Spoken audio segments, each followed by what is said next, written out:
Big kick in it.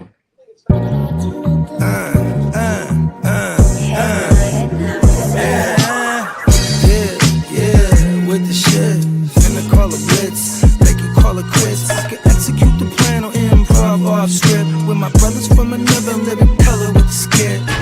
Yeah, with the shit, finna call a blitz, make you call it quits. I can execute the plan on improv off script with my brothers from another living color with the skit. Yeah, you know the squad I'm bumming with. Try to run with the rock and you fumbled it. Finna spin the block in the mothership. Rock like Woodstock, big stock, smother shit. Word to Uncle Sam, we tax like the government. Still in the game till the day I'm in love with it. You are now rocking with the most coveted. Unapologetic, let you know who you fucking with. What's the use? I got the juice. Tapping head tops like Duck, Duck, Goose. Slide off smooth in a coupe, no roof. Rocking sheep's clothing, I'm the big bad wolf. Double up, we gon' double down and double that. If I feel him double crossed, I'ma double back. That's a couple hundred large in a duffel bag. Blitzkrieg, somebody gon' end up a pack. Yeah, with the shit. Finna call a blitz, make you call it quits. I can execute the plan on improv off script with my brothers from another living color with the skit. Yeah, with the shit. Finna call a blitz, make you call it quits. I can execute the plan on improv off script with my brothers from another living color with the skit. Yeah, you half steppers can't fuck with this. I'm with the big steppers and we stumping shit. Ice grill, you can feel the momentum shift. Alpha and the Omega, I'm the Genesis, real savage go-getter. Yeah, I'm getting it, school of hard knock. I'm the mascot, flipping shit.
My bad, my shit was on mute. I don't know what the fuck is going on with StreamYard this morning, but yeah, man, y'all know what time it is. It's a beautiful Tuesday out, man.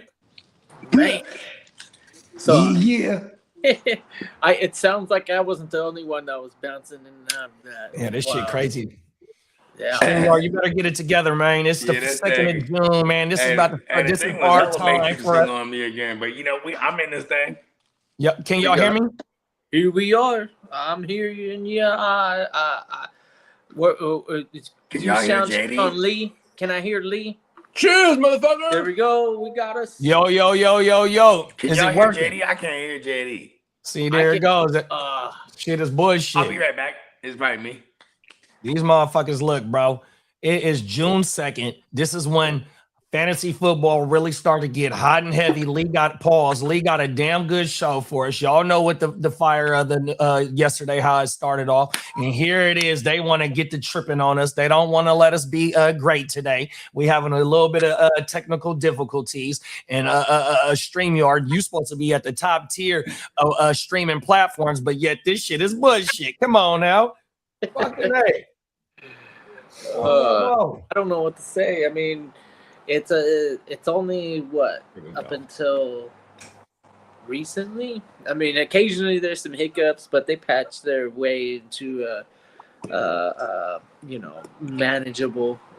And they've been updating and upgrading and doing some things. So it's not all bad in the neighborhood of StreamYard. Although this is the name of the game when you can't get this part figured out. Hopefully this isn't too long of experience for us. I got Bogey. I know I can hear you. Yeah, I can hear the motherfucking electrical car leaving. Yeah. It's a spaceship. Yeah. It's the spaceship. Hey, Oh, no, they really dropped, are like it TIE dropped off fighters. my cousins. One of them sounds like a legit TIE fighter. I think it's the Honda. It'll be Yeah, like, that's the one like we got, whoa. too. That shit is That's crazy. dope. Sound like a motherfucking spaceship landing or taking off. Oh, Now, hey, the funny ones is like, well, I be in here on the mushroom and shit, and I be like, the fuck is this, some duck? And I look outside, oh, it's an electric car. Excuse me. It'll just be an electric car just driving by with a duck sound. You know what I'm talking about, right? Come on now. Well, because you can add the different sounds. I'm not sure if you can add them, but you know, there's certain. Hey, you probably can hack the system because that's a computer on wheels. You know, you can hack all these fucking computers. Because the motherfucker going back. Hey, you know what the fucking the worst electrical vehicle is? It's the fucking Amazon shit. That shit. That shit is like terrible. You think they make them loud like that on purpose so like people can like hear them coming if they're not paying attention? I would hope so. Like I went down the rabbit hole one time and just like just random on YouTube, people like running people over on electric bikes, and it's on sad. Purpose? Not on purpose at all. It's just like because you know it'd be like I've seen this one. It was in New York. It was a park.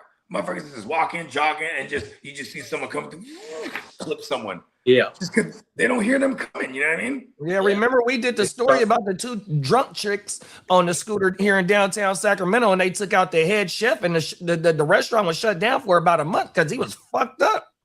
Shit, they were getting cold, and then trying to get on those things, not knowing how they operate, and they get up to speed, and they're wibbly wobbly all the way down. Hey, so look, when I went to my daughter's brother's graduation last week down at Golden One, so where I'm at, Golden One is maybe a 10-minute drive with a car, right? So I got to park around the corner where they park the scooters at. Man, instead of taking my truck down there, bro, I hopped on the scooter, had my headphones on. It was probably about a 20-minute ride, but I was bending corners from my community all the way down into the real downtown area, bro. I'm momming on my mama. Mobbed that bitch back. It was a little sprinkling that day, but I didn't give a fuck. 100%. I was mobbing that electrical scooter. I'm gonna buy me one of them motherfuckers. 100%. One of my girl cousins, she got hit by a car on one of those. I think she chinged up, bro. Yeah, I like them bitches. And then the cold thing is $7 a gallon. Oh, wow, a cold world. Yeah. Damn. It's up there. I was just talking to Slim yesterday. I think he said out in Jersey, it's like $4 and some change right now. I was like, wow, it went down like crazy over there. I was like, it's going the other way over here. I'm like, it was in our group chat, right, where somebody posted up like a Star Wars speeder, and it was one of them electric joints. Yeah, underneath it. And then they were like, oh wow, that's so cool. And then all the other nerds in town fucking started making their own. Come on. They had like a biker gang of a speeder biker gang. A speeder gang. And they can dip on them. Cool. They're like one of the more popular ones, I think, is the Honda Ruckus. Where it's gasoline powered, and they can put a pretty fucking wide tire on it, and you can get going pretty good. Oh yeah, have you seen those? Listen, they're like things. I've seen the Honda joints where it got the two tires in the front, and they're kind of close together, so it looks like a big thick tire. Pause. Oh, okay. And like bikers, like traditional cyclists or not cyclists, like riders, they don't like this shit because of the look. But like the fools that ride this shit, they're killing everyone on them because you could get real, like you can lean real, you know what I mean? like them motherfuckers that race motorcycles. Them motherfuckers, they need me on the ground. Planted and you got they be like damn near sideways. Yeah, they on my mama. That G-force ain't no joke. They be boom, boom, boom. They be going, that shit crazy, bro. Facts. All right, let's shout out the chat real fast before we let them know what time it is, y'all. We got the neonpeacockmerch.com fella in the building. Yes, dude. He said, hey, look, To everybody in the That chat, mine everybody was on the still panel. Today is the last day of the sale. It ends at 5 p.m. Central Standard Time. So wherever your time zone is, do the motherfucking math. 100%. One of my Right. pieces got on the delivery route today, and then the other pieces I'm sure will come eventually. Come on now. And now I need to get me a baseball joint at the GWN woo-wop. Come on now. Talk that shit. We got Albert in the building. What's up, Albert? What's that, Albert? We got one of the gang members in the building. What's up, Primetime Derek? Come on, man. Salute. Come on now. Yes, sir. Yes, sir. I told y'all we having technical difficulties. StreamYard on that bullshit. They hating on Gang Green this morning, man. They hating on all of us, really. Even right now, when you hit that Jamaican thing, I only heard like the last second of it. Like, What about that? Here we go. Yeah. They hating on my dog Gang Green. Oh, wow. It's a cold world out here. We'll give them a couple of seconds to pop back in so we can really start the show off right. 100%. We can't start it without him on my mama. Tomorrow is we ain't gonna talk about no football right now. Let's try and kill some time, some air time. Tomorrow is the first game of the I was gonna say the WNBA, the NBA finals, y'all. 100%. Y'all got any takes, any picks? Yeah, I got the Spurs. We going live, bucket. I got the Spurs in 6. Spurs in 6. Okay. You know what? With zero dog in the race, I would say I want to see a 7-game series, just for the sake of it, right? Facts. But my cousin does play for the Spurs. My cousin. My cousin Dylan Harper. Dylan Harper. Yeah. Oh, wow. Shout out to you. And he just a young bull too, like him, Castle, Vassal, I think, is hella young. Wimby is hella young. Like that, the only OGs they really got is De'Aaron, the one boy that made the block, and then fucking the boy that played for the other boy that played for the Kings, Harrison Barnes. They really don't got no OGs on their team. That's what's crazy. Last year, right? Last year, when the Pacers beat the Knicks, if the Knicks would have won, you think the Knicks would have took it to OKC last year? No, the Knicks wasn't ready. The Knicks wasn't ready last year. Yeah. That coach, he wasn't playing deep into their bench. See, he wore them dudes out. I forgot bruh's name, and then they fucking fired his ass. 100%. That after last year, they got bounced out in the second round. Like, oh, you got to go, bro. 100%. And then he wasn't even using Cat right. Cat is like Mike Brown got that motherfucker playing center point guard or some shit like that. They keep saying and letting the Brunson burner play off ball, and he's fucking. I mean, they whole team cooking right now, dog. They ain't lost a game since I forgot what the stat is, bro. They've been running through shit even before the playoffs. You know, okay, so they definitely were. They got some experience now. They're a year older, right? They're definitely not as young as the Spurs. But what makes the Spurs dangerous for being young is they don't know any better right now, right? You know what I mean? Right. They don't know any better. That could work to their advantage. See, when it works against them, their advantage is like when the coach, like you said, when he don't know any better, and he's poor time managing these players, and you know what I mean? Not getting deep into the bench, things like that. Like the Spurs, that's another team too. If they don't win it, bro, they're gonna be back in it. You know what I mean? Like they kind of remind me of that Boston team a few years ago. You know what I mean? Same thing with the Knicks. Whereas, like, okay, you know, but if they get back, bro, they're gonna know what they did wrong last time. You know what I mean? Right. 100%.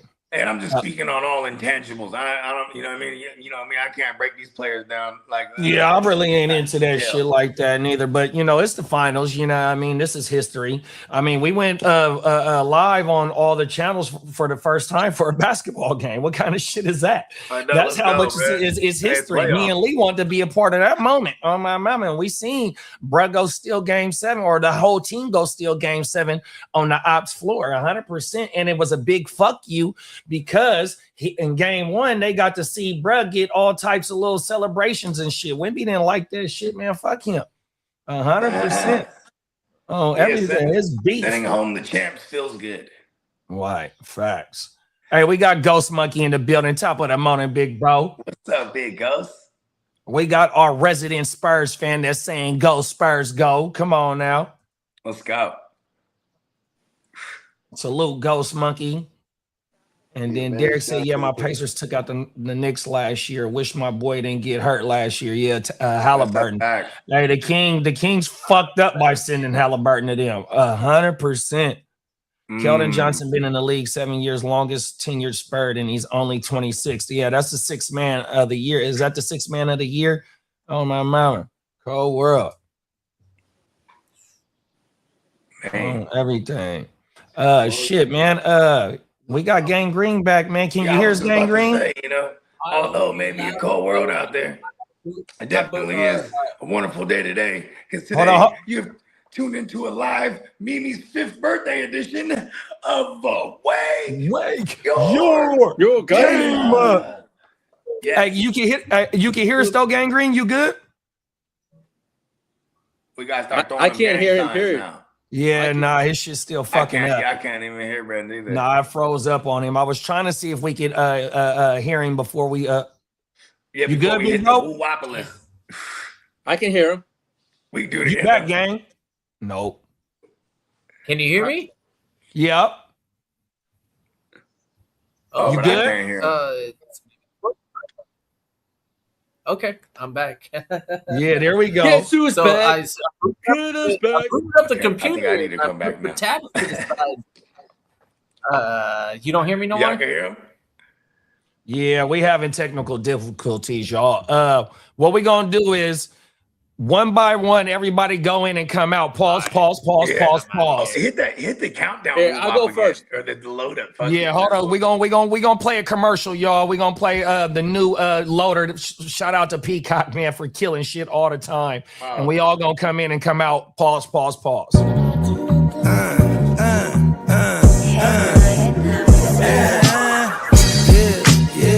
With the shit, finna call a blitz, make you call it quits. I can execute the plan or improv off script with my brothers from another living color with the skit. Yeah, with the shit, finna call a blitz, make you call it quits. I can execute the plan or improv off script with my brothers from another living color with the skit. Yeah, you know the squad I'm bumming with. Try to run with the rock and you fumbled it. Finna spin the block in the mothership. Rock like Woodstock, big stock, smother shit. Word to Uncle Sam, we tax like the government. Still in the game till the day I'm in love with it.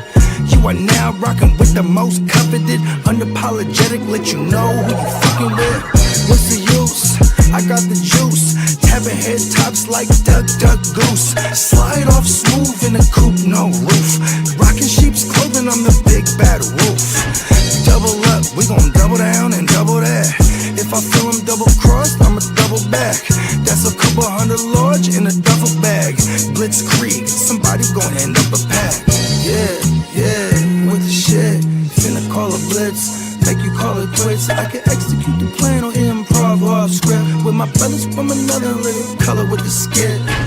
Yeah, with the shit. Finna call a blitz, make you call it quits. I can execute the plan or improv off script with my brothers from another living color with the skit. Yeah, you half steppers can't fuck with this. I'm with the big steppers and we stumping shit. Ice grill, you can feel the momentum shift. Alpha and the Omega, I'm the Genesis. Real savage, go getter. Yeah, I'm getting it. School of hard knock, I'm the mascot, flipping shit. There we go. Hopefully, Gang Green get back up in here, man. Let's go. You already know, babe. Chase said that shit. Hey, Chase said that shit is fire. Come on. Putting the smoke up in the air. Doing a real type of player. Come on now. Let's fucking go. Hell yeah. Gang in the building. Diamond Joe, man. 100%. What's up, fella? Top of it. Diamond Joseph. Let's go. There you go, Lee. Yeah, man. Sorry about that, y'all. We having a little technical difficulty. StreamYard does not want us to be great this morning, but you know, they ain't gonna one monkey don't stop the show 100%. We gonna push through this shit. Hey, look at they throw all kind of hurdles and obstacles, and they're just knocking them motherfuckers down, jumping them motherfuckers. like Mario and shit, and Luigi. On You know that what I mean? bullshit. Yeah, I'm talking Salute about. to the game. They Yeah, can't stop the greatness on my mama. Facts. Yeah. Song slapping, dope ass Eddie. He killed that shit. Oh my he mama. did. Peacock He is did a that fool. for sure. Oh my, there go Gang Green. We lit now, man. All right, I'm trying my best Yeah, over we here. can hear How we okay? We all Yeah, on we board. lit. We on the ship. You know, hey, We listen, cruising when they at was running light the speed song, finally. I had Come on now. Bones made a phone call to StreamYard. There we go. To infinity and beyond. We are finally in outer space, y'all. The whole Wow. crew is fucking here, man. Yeah, fuck it. How you Hey, feeling, I Lee? hope I'm not. I was just about to I'm ask. feeling fucking glory. Boy, you got a lot of weight on your shoulders right now. I hope you bring the pain. I came to bring the pain. Hardcore to the brain. We was just talking about that shit, Let's bro. go inside my astral plane. Talk this shit. Here we go.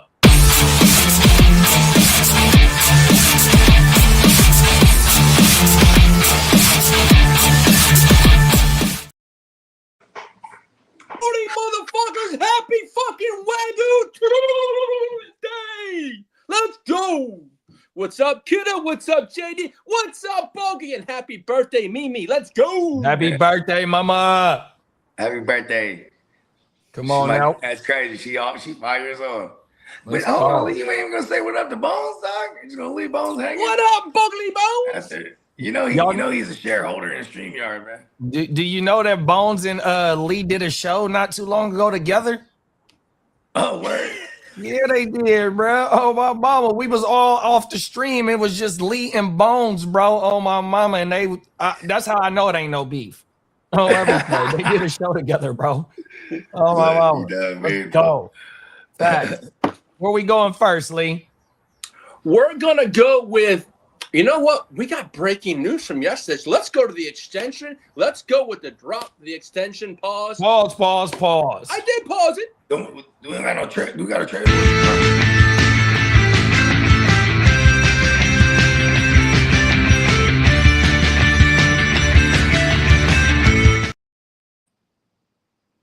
At the much and news we already knew was going to happen. Well, AJ, I'm soiled my pants brown is now in New shit. England. Why did he soil his pants? His last name is Brown. He didn't get sent to the Browns. Well, Oh my bad. That motherfucker might have celebrated. He was very disgruntled over well, there. In Philly. AJ's finally in New England with his cheating former coach. Well, they went to Hey, bro, why you starting off throwing shots? First you called him soil pants, now you called the coach a cheater. I mean, Oh my it's goodness. because he's New a England. native of that area. That he's a native of New England, and he hates the New England Patriots because he chose to be a Chargers fan. Do you gotta play them this year, bro? Yes, sir. I can't wait. Shit. Yeah. Why do you think I'm all juiced up, pause? Let's go. What cornerback do you got to match up with AJ? He's used that they have AJ Brown. We got it. We'll be throwing Derwin out. We'll be throwing Derwin is gonna get cooked by him. You know what? Derwin gonna cook. It's a mismatch. Yeah, I said this to the thread this morning, the New England thread. You know what? New England now is gonna get double teamed. They have no number 2. So what the fuck you gonna His do? name is they got Romeo. They got Romeo wore Arto Dobbs. Romeo. They signed him. Romeo. Don't give me those fucking flowers. Let's see who else they got out there. They got Hunter Henry, OGS. Yeah, I mean, they offense ain't just hella super. Honestly, who's sure. the Chargers number 2 at that position? Now that I think about it, The corner or the wide receiver? no, the wide receiver. I'm like Trey Harris. It goes this. It goes Lab McConkey, Quentin Johnson, Trey Harris. Oh yeah, I QJ. forgot about Quentin QJ. Johnston. Yeah, I forgot about QJ. Because I'm too. just trying to figure out. I'm like, who they're gonna have to go to? Because Gonzalez might be shutting somebody down. So I got a question. Who's the best team in the AFC East? Is it Buffalo or is it New England? I'd still say it's Buffalo, but I'm gonna say it's hard- Buffalo. It's hard to not But it's say close. New England right now, just on recency bias. They just came from the Super Bowl, and when their defense is healthy and their line is healthy, they're dangerous. I do like year 3. What's his name? What's the quarterback name? Drake. bro? Drake. Yeah, Drake. Yeah. Oh, Drizzy. You got year 3 Drake and year 2 of Josh McDaniels' offense. Like, I love, I'm a stickler for continuity. You know what I mean? Like, he should take a step forward. They just added AJ Brown. But then you look on the other side with the Bills, it's really their defense that's shit. Because their offense, they could run with any team in the league, bro. You know what I mean? Yeah, but I want to say New England was 1-1 with they split. the other team. What's the other team name we just said? Buffalo. Good looking, big bro. Yeah. Yeah, they beat them in week 5. They beat the Bills in week 5, 23-20, at Buffalo. Yeah. And then the second Primetime game. Well, where was the second game? Second game is week what? It was close to the end. Week 15, 31-35 loss. So both of the games were 1-score games last year. Yeah. And I would say they both improved their offense, right? Like one team got AJ Brown, one team got DJ Moore, and who else do they got? Cook. They retain everybody. They got Shakir. Shakir's coming off back-to-back 100+ targets season. 100%. Kincaid went down in week 12, I think it was, but he was banged up last year. They drafted Skylar Bell. Oh, there you go. Yeah, he was one of the named wide receiver names in the draft this year. Skylar Bell. Oh my mama. And then you just have for Josh Allen, right? Like, but I never realized how much they parallel each other too, because no one's Josh Allen, but like Drake May, he got some legs to him too. Pause. You know what I mean? Not like Josh Allen, obviously, but the threat of it is going to open up all the. Now you got AJ. You can't. Not an air box is getting stacked. And we seen what Mike McDaniels has done with an all-pro wide receiver. Not saying that AJ is Randy, but you know what I mean. McDaniels know how to do wonders with an all-pro wide receiver, bro. Yeah, and think about Josh McDaniels you go all the way to the high end. He had Randy Moss. You go all the way to who else did he have? Even a Jacoby Myers and Devontae Adams. Julian Edelman, Danny Amendola. Even though all those guys are slot guys. What I mean? Going back to the true number ones, Randy Moss, Devontae Adams. Now he has AJ Brown. I'm trying to think who else I'm missing here. He traded away Brandon Marshall. He traded away Jay Cutler. Let's see, where else was he? You said the Oakland stop. I mean, with the Vegas stop. Let's see what else the tight ends with Gronk and Hernandez. Rest in peace.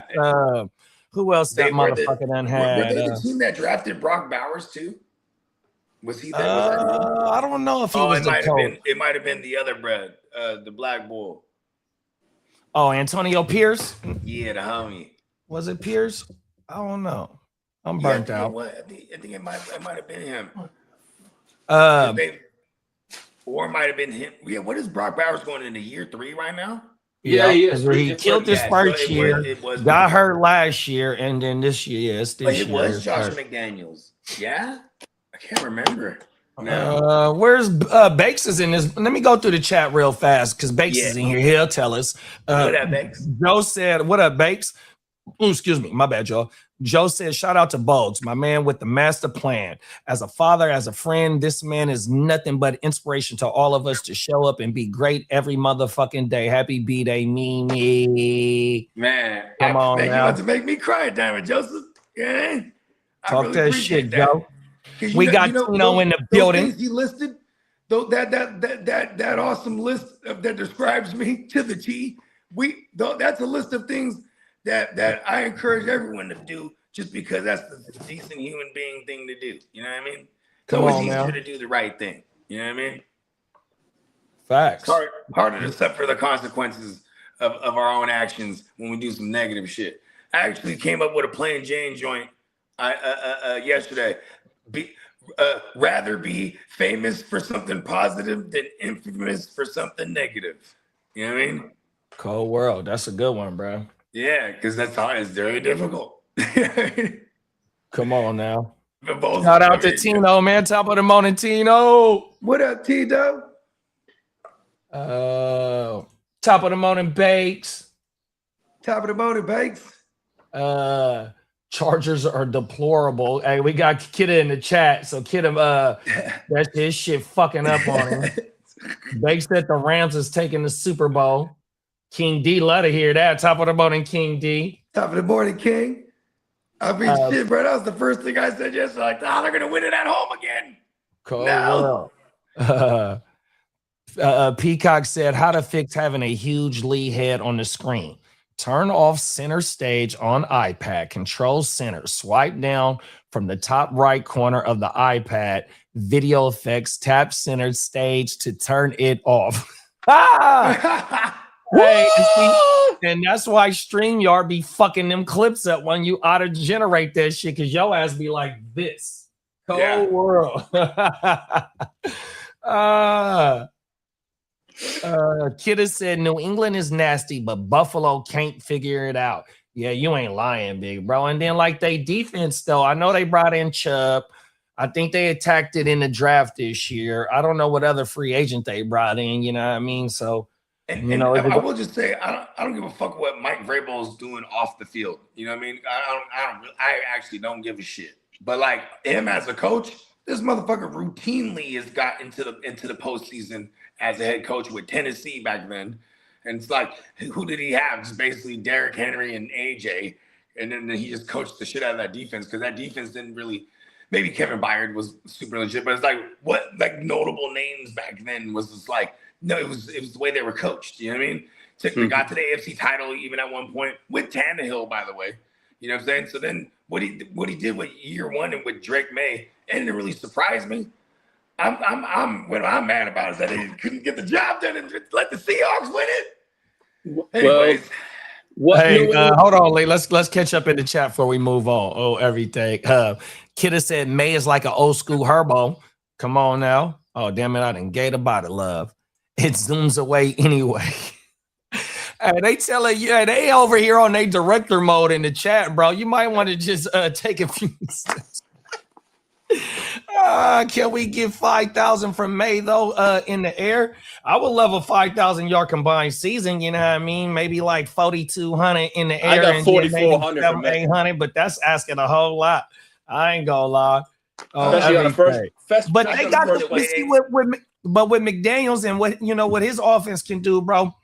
Like they got the weapons over there. If you try and pick your poison with AJ and the way that Stephon was the only one that killed over there, but you had other pieces that was able to contribute. Mac Hollins had like 5 or 6 TDs, even though that's not a lot, but he showed up at the end of the season last year, 100%.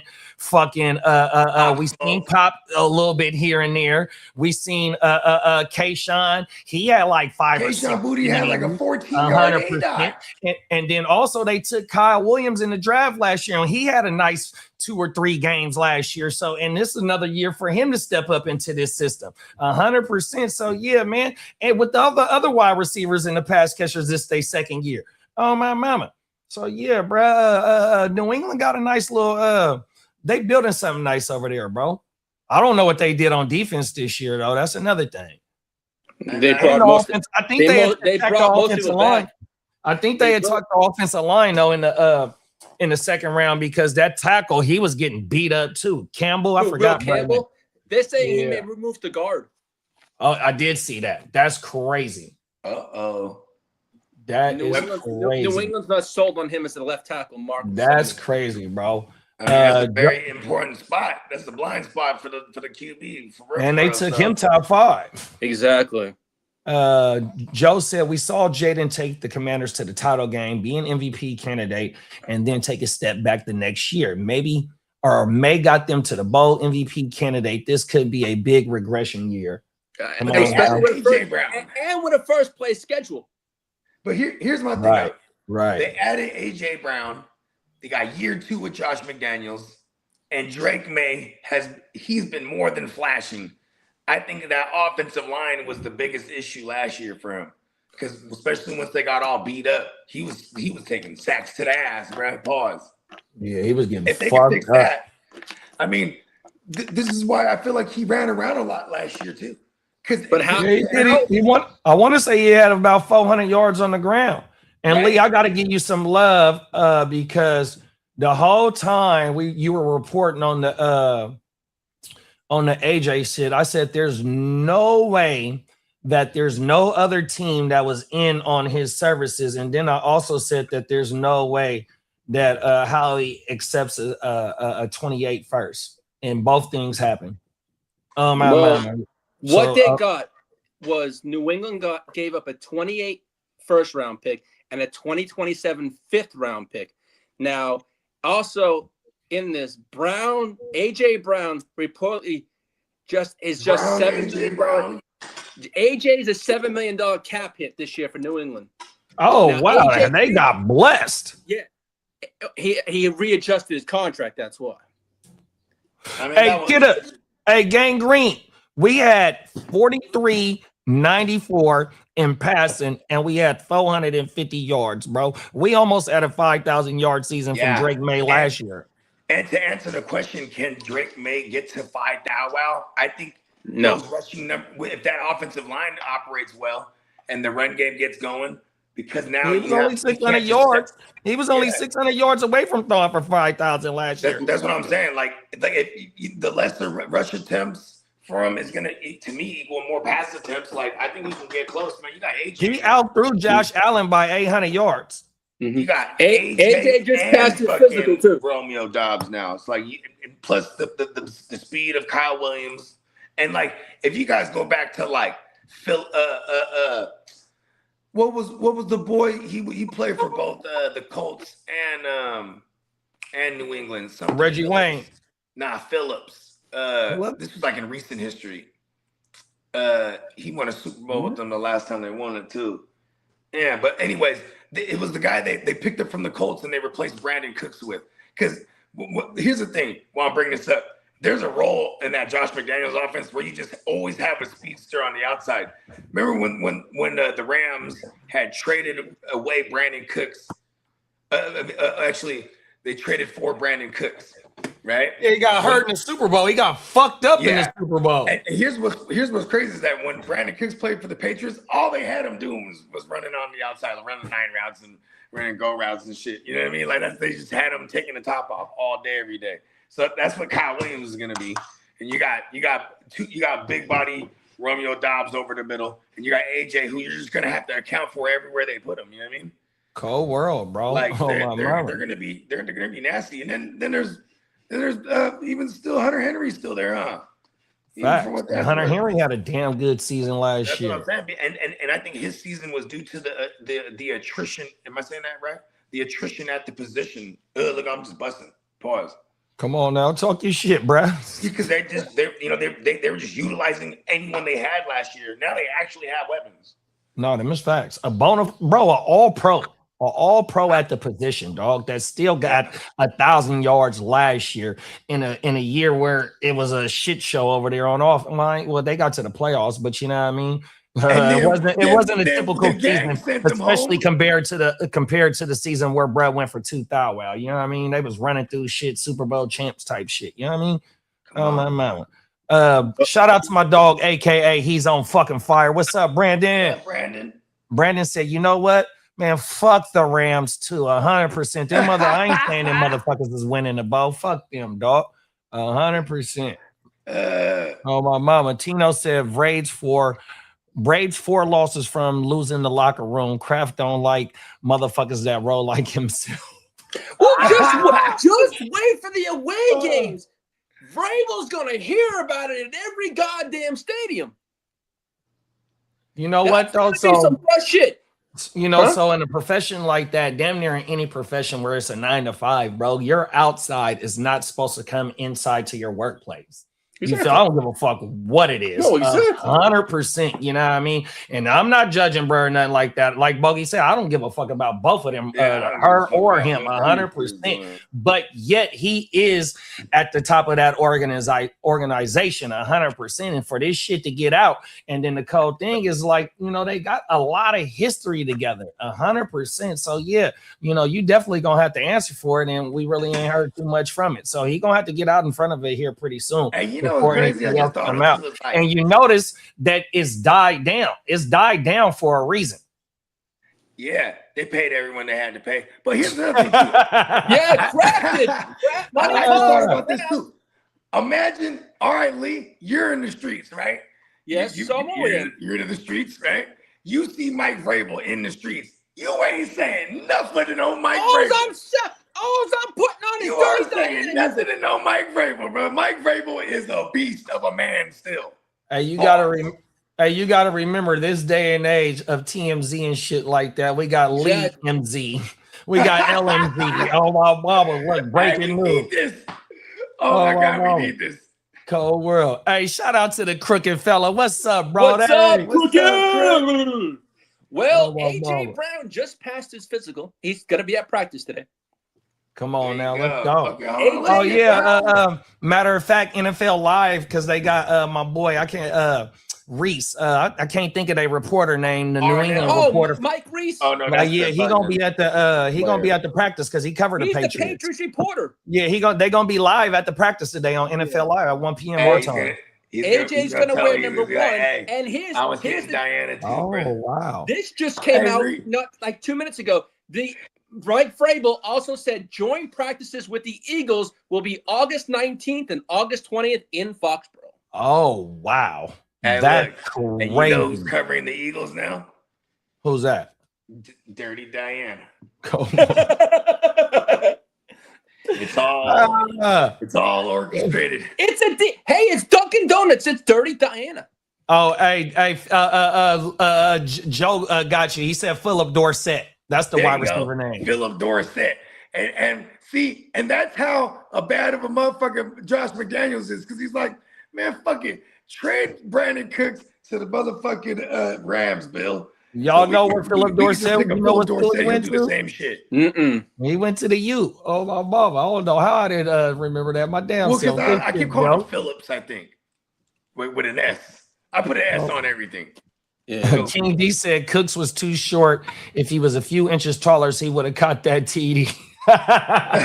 All in the back of the end zone. Got El Concusto, and oh boy, they were doubling the shit out of him. And bro, he a local product. He from Stockton. Oh my mama, B Cooks from Stockton. Oh my mama. Shout out to B Cooks. Well, hey, AJ. Hold on, Lee. Brandon, he stay on fire. He said, "Is Adam Silver running the NFL now too?" Cold world, bro. Oh, damn. Vrabel was spotted hugging AJ Brown in Sedona. That's where they got caught at in Arizona. Hey, Brandon is on fucking fire today, dog. It's a love triangle. It's a love triangle. It's a weirdo love triangle. What did Jada entanglement? Jada Pinkett called it entanglement. Yeah. Oh, well, AJ Brown news was the lesser news yesterday. In urban circles, they used to call that a Diddy party. A Diddy party. Hey, what happened to Diddy parties? Remember that? Did you have you heard the latest news that one of the freakouts is on video now? I heard that too. I saw it this morning. And they say it's on the web. It's the diddler and a 50 baby mama. It's 50 baby mama. And they say this one of J-Lo too out there too. Oh no, cold world. No way. Oh, it's gonna be in like 720. Cold world. Hey, Tino said the Niners need to figure out this Ayuk situation before they gonna cut, bro. He's the 49ers yesterday said they're gonna let this go to September. Yeah, and they gonna cut him because he's untradeable. Yeah, the contract is untradeable for sure, but the recent thing is Brad followed the Washington Reds. I mean, the Commanders was all on the socials and shit, bro. Yeah. Oh, mama, he acting like that's where he finna go. Well, shout out to King D. I'll send it to you. Shout out to King D. There, AJ Brown news was wussy news yesterday. The big news came out of Los Angeles, and So Cleveland. you're just a Rams fan now? No. Sounds like it. I'm just reporting the news. I think. Oh, it's because they're the best team in LA.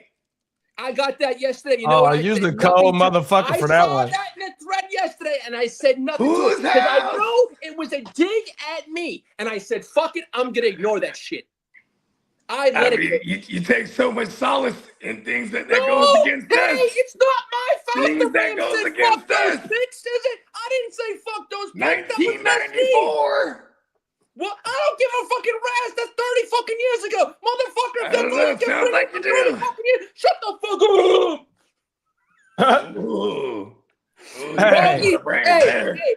Yo, because I I'll got tell to you, face that's this not- motherfucker one time. Shut the fuck up. Me is not going to go down. I can guarantee that. Man.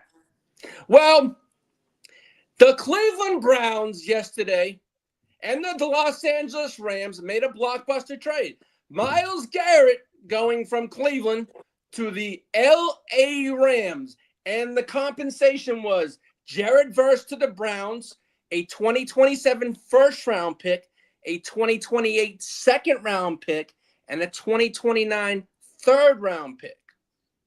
Now, the financial about is the Browns reduced Garrett's dead cap hit significantly from $15.53 million in 2026 to $25.56 in 2027.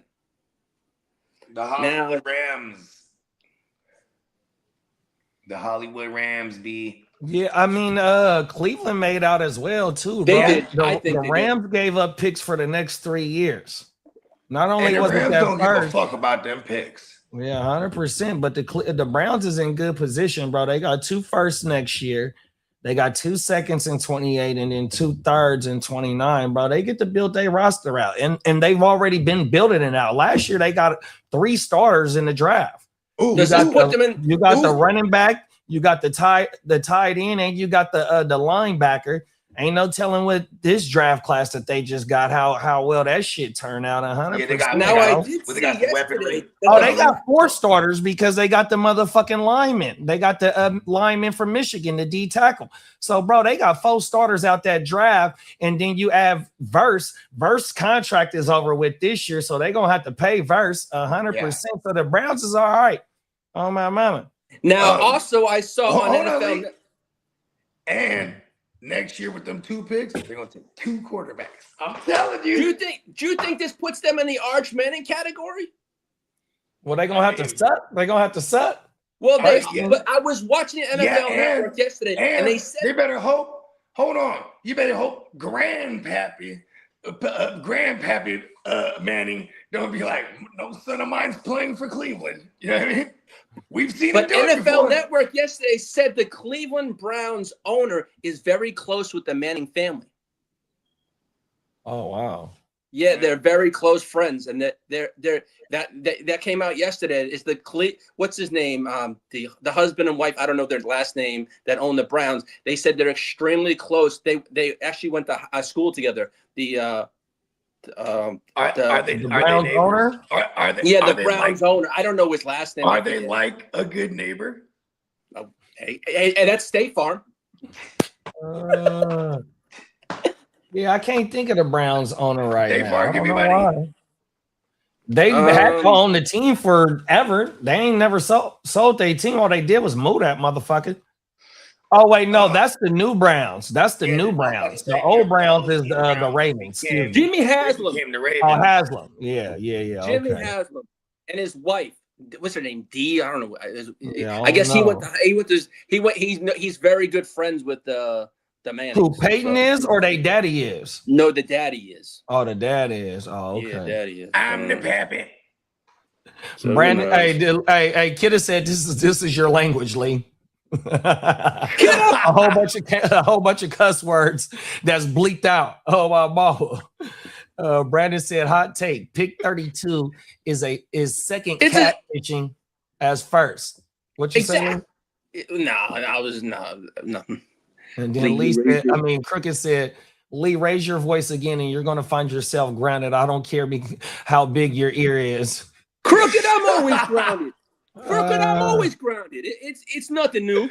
And then Chase said, what if Aaron Donald comes out of retirement? Cold world. Man, I saw all those things this morning. They also, now that, of course, that's the first thing that pops up. And I think it goes back to last season leading up to the NFC Championship, right? It was the Seahawks and the Rams. And then they had Aaron Donald somewhere. I forget if he was on a podcast or a radio show. I don't remember what it was. But he said they asked him, like, they asked him, hey, would you, if they get to the Super Bowl, would you come back? And he said, tongue in cheek, he's like, hey, I got 2 weeks to get ready if they go. And and then they're like, oh, are you football ready right now? He's like, oh man, I stay football ready.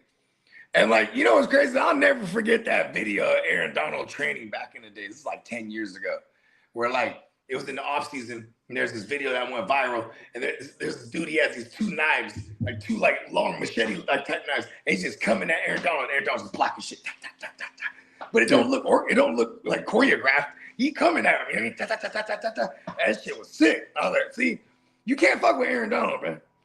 Anyways, to get to my point, I think that's why a lot of people are you know, this is the rumor. Plus, the what's his name was a D tackle versus labeled a DT. He just happens to be one of those DTs that can rush the passer too. You know, you get him on the edge. You do all kind of shit with reverse. So it is great for the Browns. And the Aaron Donald thing, why wouldn't they, bro? Like they're the Hollywood Rams. Well, after that trade was hold on, Lee. The last time they won the Super Bowl, they were hosting it. Mm-hmm. That year, look at the parallels. That year, they traded for OBJ, traded for Von Miller. Didn't they also trade for they brought in Leonard Floyd. Ramsey. Wasn't Ramsey there? Ramsey was a couple years prior to that. Okay. They ain't had a first round pick until I think it was Jared Verse. Verse was their last first round pick. Yeah. Yeah, and they said fuck him too. What were you thinking there? Let's go get Myles Garrett. You're like, well, fuck picks. You know what I mean? Hey, Brandon said the Browns traded Garrett so they can tank for Jeremiah Smith. That's the real that's the real 101, bro. Oh, everything. Hey, listen. The whole world. Hey, that means Shadori's dream will be realized. We will see a legend one day. Hey, Brandon said Browns is doing that state harm. Brandon is on fucking fire, dog. Oh, everything. And they're gonna draft 2 QBs. Watch next year. World. They're gonna fuck up a wet train, pause. And then Tino said, "I'm the pappy." And then Crooked says, "So close that they gave each other a cold sore, asking for a friend." Ew. Damn. Cold world. Like on How High. He can't hit the tree, bro. You see that thing on his lip? Got shit on your lip. Got some shit on his lip. Cold world. Peacock said Jamaican voice. You too close, man. Back the fuck up, man. Did Bogey just say Aaron Donald trade John Wicks? Cold world. Come on. Listen, Aaron, do you remember the footage back in the days? They're like, oh, the rumor came out. Oh, Aaron Donald might be suffering some suspension. He got into some scrummage at the club in his hometown of Pittsburgh, because he's from Pittsburgh, so you already know he hard too. Pause. Anyways, then the footage comes out, right? And it's Aaron Donald actually saving this dude from getting his ass beat by hella people. Oh, I was like, that motherfucker's a superhero, vigilante at night. You know what I mean? I guess there's some dude. He was like just getting into some shit with a group. The group beat him up. Aaron Donald won. I think that might have been Aaron Donald's group, actually, allegedly. But he went in there, plucked the dude up out that shit thing, and got him up out of there. Picked him up like he was a motherfucking rag doll. Oh, everything. No, real time. And just like on the field. Well, after that trade happened yesterday, things came out. Sources say LA Rams are giving early impressions that it won't extend 2027 free agents Puka Nacua, Brian Young, Kobe Turner, Steve Avila this summer. Perhaps that changes, but deals are not on the radar right now for the Rams after this trade. Yeah. Bro, they're finna pay Puka. So they're going to make him play it out. They gonna make him play it out, but they get to franchise him if he don't get no deal done. And see what did he hit for last year? 1,600. Yep. So what if that motherfucker just go for the triple crown this year, bro? Oh, he hit for 17. He hit for 1,700 last year. What if that motherfucker go for the triple crown? He would need to probably be floating around 15 TDs because he get the targets, he get the receptions, he got the yards. He would just need the TDs. And this one, his teammate got 14 TDs last year, but he was tied for 4th in TDs last year. Stafford's a TD throwing motherfucker. Yeah, on my mountain. Well, speaking of Stafford, this came out about two minutes ago. It says Matthew Stafford and Myles Garrett will now become the first reigning MVP and Defensive Player of the Year to play on the same team the following season in NFL history. Hollywood. They just write the script, don't they? They just write the script and they're the stars. Why don't you? And also yesterday, news came out that the Packers and the Cardinals were in discussions for a Josh Sweat trade, but nothing has come out this morning. But yeah, that makes sense. Jonathan Gannon over there. Jonathan Gannon, since he been in Philly, he been bringing Josh Sweat everywhere he's at. So it makes sense for that Green Bay will land this deal eventually. Yeah. And then Josh Sweat, opposite of a Micah Parsons, is like, I think who was in the chat yesterday? I think it was Peacock. He was like, everybody trying to do their own version of the Nightmare Fuel. And I'm like, that was Peacock. One of them teams in the NFC that's trying to do it. Yeah. Well, we know all of June 1st moves. Alvin Kamara. Hold on. So Lee, are they the best team in LA after this trade? They're a hell of a team, yeah. But you know what? It is what it is. They're not in my division. They're not in my division. What? Are the Rams better than the Chargers? On paper, yes, they are. On paper, they are. See? I'm not going to say they're not. If I said you was a Seahawks fan last year. No, I'd be fucking. You was a Seahawks fan last year. Fucking legit. They have they have the best quarterback, the best cornerback, the best defensive end. They have 4 of the best wide receiver. They have 4 of the best players at their position. Why would they not be better than the Chargers? They are. On paper, yes. They were 1 game away from what? I think in reality they're better too. Year. I think on paper and I'm not as much as I love the Chargers, but that's facts. They are better. I think Jim Harbaugh would deck Sean McVay though. Like after a tough loss, I think like when they go to shake the hands, he'll just deck Sean McVay. Shrug him up, yeah. Well, yeah. Now, as for I'm trying to do a little bit of digging right now, but do y'all remember the 2011 Eagles? Yep. Yeah. What did they call them? I'm trying to remember. Their defense had a nickname. No, the whole team. Never mind. I'm thinking of the Chip Kelly. When did Chip Kelly get there? What did Vince Young call that team? The Sheagles? No, he was on the team. I can't remember that team there. I was thinking of the Chip Kelly era, but that was 2013. Okay, so they had signed Nnamdi Asomugha, DRC, Vince Young, Ronnie Brown, and Evan Mathis. And when they got they call him like so Vince Young called them the Dream Team when they signed all those people. Something like that, some weird shit. On my mind. I'm mad because ever since they went to LA, I started calling them. They traded Donovan that year, and Michael Vick was starting. Oh, that's right, yeah. So you added Ronnie Brown to the Donovan. Is that how he got to Washington? Yeah, they traded him. Yeah, that's how he traded him to Washington. I didn't know that. I thought they cut him and then he went over there like on some revenge shit. Yeah, King D and I were going back and forth yesterday about this shit yesterday. Yeah, that shit crazy, bro. So I'm just throwing it out there. Oh my mama. You know what? Now, as for Alvin Kamara, we thought we'd hear anything yesterday. Now they said in the next 48 hours from yesterday things would heat up.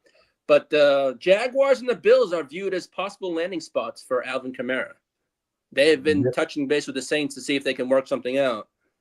The Bills and the Saints Jaguars. The Saints would save $14 million by moving him by June 1st, but June 1st has passed. So. Yeah, the Jaguars and the Bills were in contact with the. See, here's the thing. This is why I think that's cap, is because like everybody knows they finna cut him. True, you know what I true. mean? So like everyone's just gonna wait, and then he'll just be able to choose whoever he feels like is his best situation to go get one. And I think that would be the Bills. You know what I mean? Yeah. Come on now. He would be okay. I'm not mad at it if he goes to the Bills. I think James Cook would still be a bad motherfucker. And it's just toodaloo for Ty Johnson. And now you have Alvin Kamara. Like, you know what I mean? Like, that's kind of nasty. That's a nasty one too. Because Ty Johnson got in the mix a ton. If you really look at it, it's like this guy. No, in fact, he plays a role. All three of them running backs have had a role, even though that Ray Davis shit is a little minimalized. Yeah, but Ty Johnson for sure, and he showed up big in certain situations for sure. Yeah, but that role that Ty Johnson plays, I feel like that would be what AK would be. You know what I mean? Oh yeah. Well, I would like. What do you think if he went to the Jags? Like, is he? Because I don't know what to think of Basil. To me, that just tells me that ain't none of them running backs over there they got confidence in. Exactly. And then Alvin Kamara actually could be a full workload guy till he gets to week 11. And does Alvin Kamara things? He goes, "Is this team in it?" All right. They signed C-Rod. Then you got LeQuint. You got Tootin. They undrafted free agent in Jamari Taylor. So that's already 4 running backs in the mix right now, even though Alvin Kamara, his production sits at the top of what the fuck they done. But yet he's a 29-year-old running back. So, but I would love for him to go to the Jags. He definitely going to get some work over there. Right. That is a damn good spot, dog. Yeah. Hey, him and Etienne just swap spots. Fuck it. Right. That's what we gonna do. Etienne, he's over you go ahead. Etienne. Hey, is it cool down there? He's like, come on now. I love it, bro. Come on now. He might be capping too. Now, shout out to Bakes. As for Max Crosby, the Raiders came out yesterday and said are not expected to trade Max Crosby at this time. At this time, because they right now. Listen, you got the head coach. He just came out the Super Bowl. He's probably thinking like, listen, all right, Kirk, we're gonna try to get like this. You know what I mean? And then if you look at their schedule, right, it looks like probably week 6 or 7 we'll see Fernando. You know what I mean? Fernando mania, huh? Fernando. Yeah. Now, Fernando, Tino said, where do you guys rank? Where do we rank Sean McVay as a head coach? I think he's a top 4 he is coach. the top Shanahan ripoff in the game. Yeah, well, I mean, shit. He's definitely got a bow as of lately. You know what I mean? It's really just him, Andy Reid, and what's old boy name in Philly? Damn, why can't think? Sirianni. Nick Sirianni. Casirio's the GM for the Texans. I always confuse them because they're both Nick. Yeah, that shit crazy, man. McVay is the fella. Ever since he been there, though, you know what I mean? He turned that shit around, bro, and they playoff bound every fucking year, bro. The one year they didn't get into the playoffs was the 2019 season.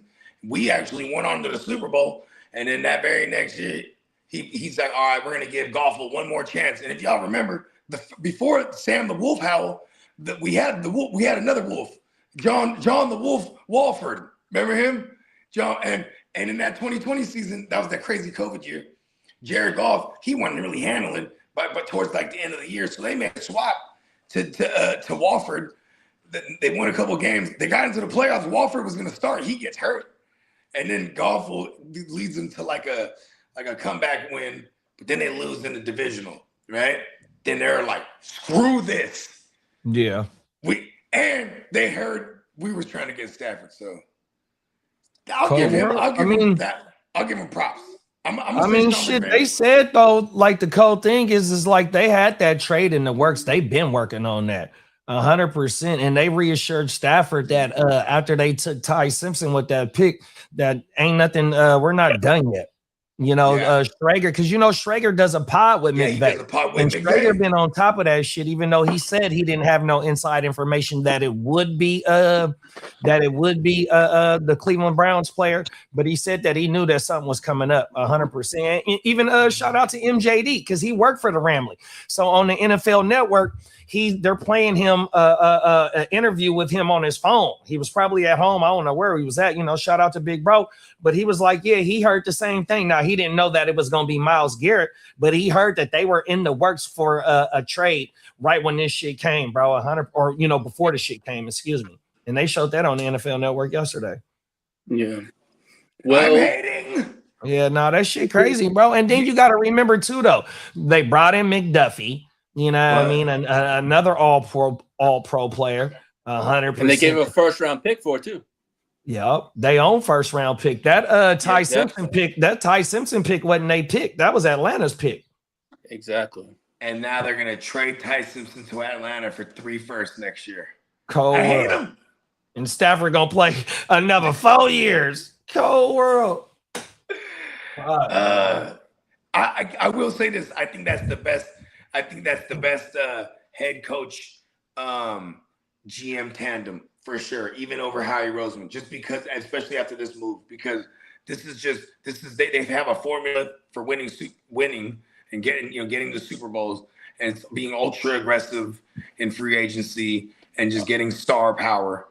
Oh, and McVay and Shanahan, besides the boy in Kansas City, they are all the most tenured coaches in the league because Tomlin is gone. What other OGs is gone now? Tomlin and Reed are probably the only OGs. Yeah, Belichick's gone. Oh, and Belichick gone, but this is like second or third year that's gone. So yeah. McVay and Shanahan, they 10 years in at they jobs. Mm-hmm. Ain't no other head coaches like that. Yeah. LaFleur too is 9 because LaFleur. There we go, right there. See, there we go. Yep. And then Zach Taylor was the following season after that, 2019. And so they're the longest tenured right now. Yeah. Pause. That sounded crazy. Come on. Well, hey, them is facts though. Chase, the dream team. That's what I was trying to get at though. Chase. Oh my mama. Let's get caught up real fast, Lee. No problem. Tino said Mad Max wants to be a Raider. They know that they're going to milk this till week 1. Top of the morning, Johnny. What's up, Johnny? My bad. I think Keontae, the guy, dude does cap juggling every 4 to 5 years. Oh yeah. And then McVay always getting stacked teams. Yeah, them is facts. See, and okay, I want to speak on this real quick. So on the polar, like I said, I think Sean McVay and Snead are the best coach tandem right now because I respect aggressiveness. Like let's go get let's go undercut the Niners for Stafford. It's called no fear, like right? But on the flip side, I still got to say Shanahan is if not one, he's still one in my heart, but he's definitely a top 2 coach because look at what he does with how he does it and what personnel all like routinely. You know what I mean? And all his coaches are poached all day, every day. He was cooking. He's in the Matrix. He was cooking it every day. They hating on him. But the one thing is that what Shanahan said on that podcast with Lynch and Tolbert, he was like, bro, you can say whatever about our organization and, pertaining to the draft, but also you can say we're winning still despite the recent or just the history of missing at certain picks during the draft 100%. I was going to tell Bogey before he went to the Matrix, if you asked me who I thought was the best coach in the NFC West, I was going to say Shanahan because of what he's done with that team, with the injuries they've had. It kind of reminds me, and is your 49ers are like my Chargers. The injuries the past 3 years have been ridiculous. But what Shanahan's done with your team, it's just, to me, that's why I look at McVay, they go out and buy players. You know what I'm trying to say? But y'all just stuck with what you had, and that's something that I respect. And that's why I put him. But but McVay's a good coach. I ain't gonna say he's not. He's a damn good coach. But if I had to say 1-2, I'd say it's going to be, for me, it'd be what Shanahan done with the team, considering what his injuries the past 3 years. Y'all have been hurt. You lost Nick Bosa last year. You lost a lot of players, but you still were right there. So you know what I'm trying to say? And then you get Nick Bosa back there this year. You get all those other players back. Y'all are going to be nasty in that division. You're going to get the Rams hell. You're going to get the Seahawks to hell. So I ain't counting the 49ers out this year. I don't care. I ain't saying that. You know, there's so many people that now that the Hollywood Rams went out and got Garrett, they're everything. Injuries happen, man. Anything can happen to the goddamn Rams. I don't wish injury on anyone, but anything can happen. Being a Niner fan, bro, yeah, Shanahan has done wonders for us. But he's cheddar bobbed himself. Him and Lynch have cheddar bobbed themselves plenty of times. You know, injuries are highly unpredictable. Exactly. You can never predict them. But yet, bro, you done shot yourself plenty of times in the foot, bro. Losing leads. 2014. 2020, bro. That season, bro. Terrible on defense, terrible on special teams. Even though we only won 6 games, if you look at that season, we were in a lot of those games going into the fourth quarter. Then you talk about the draft, bro. The draft, bro. Yes, I understand they have drafted Fred Warner, which can go down as a Hall of Fame player. You drafted Kitteh, who can go down as a Hall of Fame player. Even though you ain't drafted CMC, you gave up a little bit of nothing for him, and you got him, and he's going to go down as a Hall of Fame player. Hold on, bro. You traded for Trent Williams, even though you didn't draft him. He's going to go down as a Hall of Fame player. So you've made some good moves, but also in these years of these drafts, bro, Dante Pettis, 2nd round pick. Joe Williams, 3rd round pick, Tyrion Davis-Price, motherfucking Trey Sermon, the shit with IU, with him, paying him. Yeah. You let Mike McGlinchey go, bro. He's a 1st round pick, 100%. We could just go on and on about the mistakes that you have made, bro. You didn't shot yourself in the foot and made this shit hard for you, even though, bro, you be making lemonade out of lemons 100%. But just imagine, man, fuck the injuries. If you had hit at more position or more times in the draft, 100%. And now I know you can't keep them all, you know what I mean? And you have got a lot of starters in later rounds, but yet, bro, you know what I mean? This shit, you know, you got to go ahead and build through the draft because you're going to pay all these players 100%. You paid Debo, you paid Kitteh, you paid fucking Bosa, you paid Trent Williams, and you paid Ayuk, and then you made all them motherfuckers wait too, though. It's like, no, they be shooting themselves in the foot, man. Fuck them. If I really wanted to, I'll go bad on them motherfuckers. But when them motherfuckers came, bro, they started like 20 new players in 2017, maybe 30 new players, completely gutted the roster, and you've been perennial playoff team every year that you've been there. And he said this in the on that pod, and Tolbert asked him, man, would you rather be dominant for 10 years, which they have, get to a couple of bowls and ain't won shit, or would you rather win one? And, you know, Shanahan went into some woo, bro, but I want one. 100%. Hold on, one more thing. Hold on. And then to see the Rams get theirs first and beat you in the championship, hell yeah, man. Like, look, bro, we got a lot of work to do. I don't give a fuck about last year and all them injuries because it's 2026, bro. And we don't know who the fuck don't get hurt this year, dog. Oh, my. So how long is Lynch, his contract, tied in for as the GM? Is it like, didn't he just get re-extended pause not too long ago? I don't really know on that one because I've seen people say it may be time for Lynch to go, but I don't know. Hell no, it ain't time. They came in this shit together, bro. They didn't build something for that's a playoff perennial team, bro. 100%.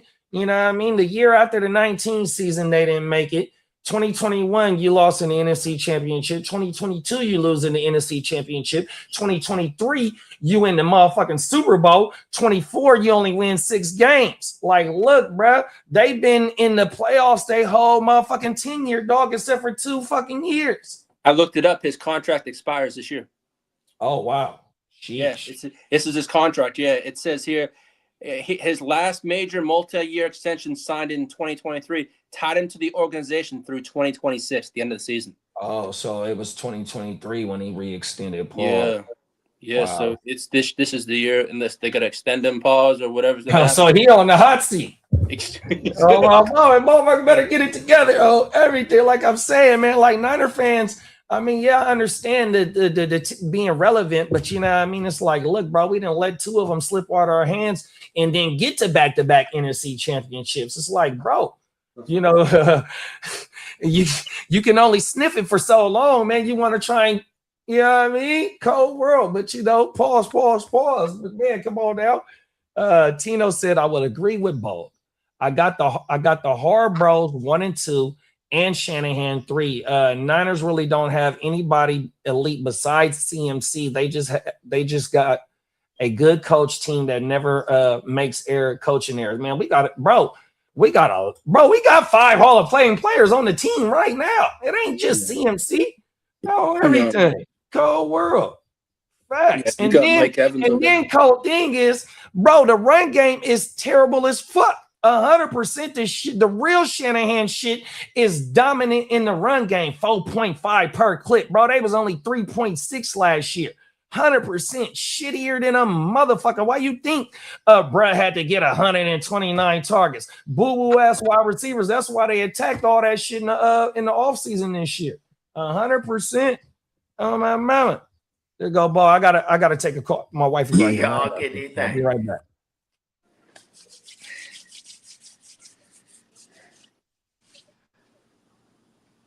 You already ran through all the joints? Oh, no. I was going to start. Jahmyr Gibbs could reset the running back market. Jahmyr Gibbs could command 20 to 22 million per year on his next extension. Pause. Next extension? Well, they got to extend him. You know, he's looking for 20 to 22 million dollars a year. Yeah, so his first extension? Yeah. This could command 20. It said he could command 20. Can. And then, because they're already paying St. Brown and JMO and Jared Goff and Penei Sewell. So Laporta is going to be the one that takes the short end of the stick for sure eventually. But they got all the leverage because Laporta he hasn't been the healthiest. Yeah. You know what I'm saying? So they're definitely going to pay Gibbs, and they should. They just took care of Jack Campbell. Mm-hmm. So, you know what I mean? It's a little pecking order here because it's all right, get Jack Campbell's out the way because that's minuscule compared to the Gibbs thing. And Gibbs is going to try to hold this one all the way down because he's going to want 22, not just 20. You know what I mean? No, he's going to want CMC gets dubbed. He's going to want 22. Oh, I think CMC gets like 19 or something like that, and Saquon get dubbed. I think Saquon gets 20 something. I know that. I don't know. I don't know if it's more than 20. I'll check that up. Now, as for the Chargers are prioritizing Tully's extension, and they say it's going to be coming very soon. So that's going to happen. Now, as for the New England Patriots, they are prioritizing Christian Gonzalez's new contract. He should receive a new contract before week 1. That's a fact. I mean, look at AJ Brown's joint's not even it's only $7 million against their cap. So even this trade, see, that's a good organization over there too. They know what they're doing. Yep. Now, as for Patrick Queen, says talks with the Steelers have happened, but there's no movement either way on a new deal. Shout out to my man Patrick Queen. Now, as for Lamar Jackson's future, he said he absolutely wants to remain with the Ravens long term, and we will figure out the contract as it comes along. As for the Broncos, they officially picked up $8 million of cap room following the Dre Greenlaw release. And Chris Olave put this blurb out this morning. He says he thinks contract extension pause is going to get done very soon. And the Chargers and the Ravens are the favorites for Tyreek Hill. As for the New York Giants, they signed wide receiver OBJ, Juju Smith-Schuster, and Braxton Berrios. Basically, it's a one-year deal, but also came out says their GM says excuse me, said all these were minimum deals. They will have to earn their spots on the roster, so they're not guaranteed. I mean, yeah, read those names that you just said. OBJ, Juju, and I mean, Braxton Berrios, he'll probably make the team just on some return shit. Exactly. For real. Yeah. Juju, he screams depth. I mean, like he feels like the Wandale replacement, but they also have the Moon Man over there. My man, Darnell Mooney Tunes. Mm-hmm. Yeah, they got it. Then it just really just telegraphs of. It was Peacock that pointed this out yesterday in the thread. He said, "It's definitely motherfuckers should be worried about nabbers with all these signings. Like they probably not gonna be ready till deeper into the year, which I kind of expected. Yeah, to begin with, but these signings definitely is like. I mean, OBJ, come on. I mean, what are we doing here? I think that's just a nostalgic signing. But I think nostalgic for what? Exactly. For him complaining for hella years there and having season enders, getting to the playoffs and dropping. There was one playoff game where he drops a touchdown. Mm-hmm. Then he went. Then the story went. He went into the back and started bashing his own head into the concrete at the Green Bay at Lambeau. It was like he's not really. Well, the Giants did sign their first-round pick yesterday, Arvell Reese. 4 years. He got $47.83 million total value and 31 signing bonus. Not bad. Not bad. That's hella good. Yes, yeah. And the Seahawks took care of signed Jadarian Price. And the Seahawks also this morning locked up an extension for Derek Hall. 3 years, $42 million extension, and $21 million guaranteed.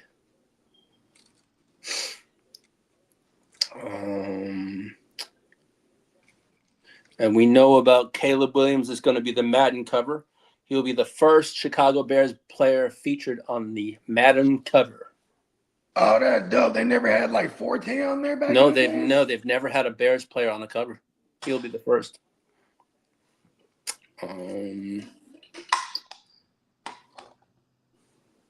The Jaguars are saying, I guess Trevor Lawrence and Brian Thomas Jr. have been working out together this offseason to build stronger chemistry this offseason for this coming season. They say Chris Olave added 10 pounds of muscle and looks great in OTAs, but he figures I got nobody gotta get bigger, so nobody give me a concussion.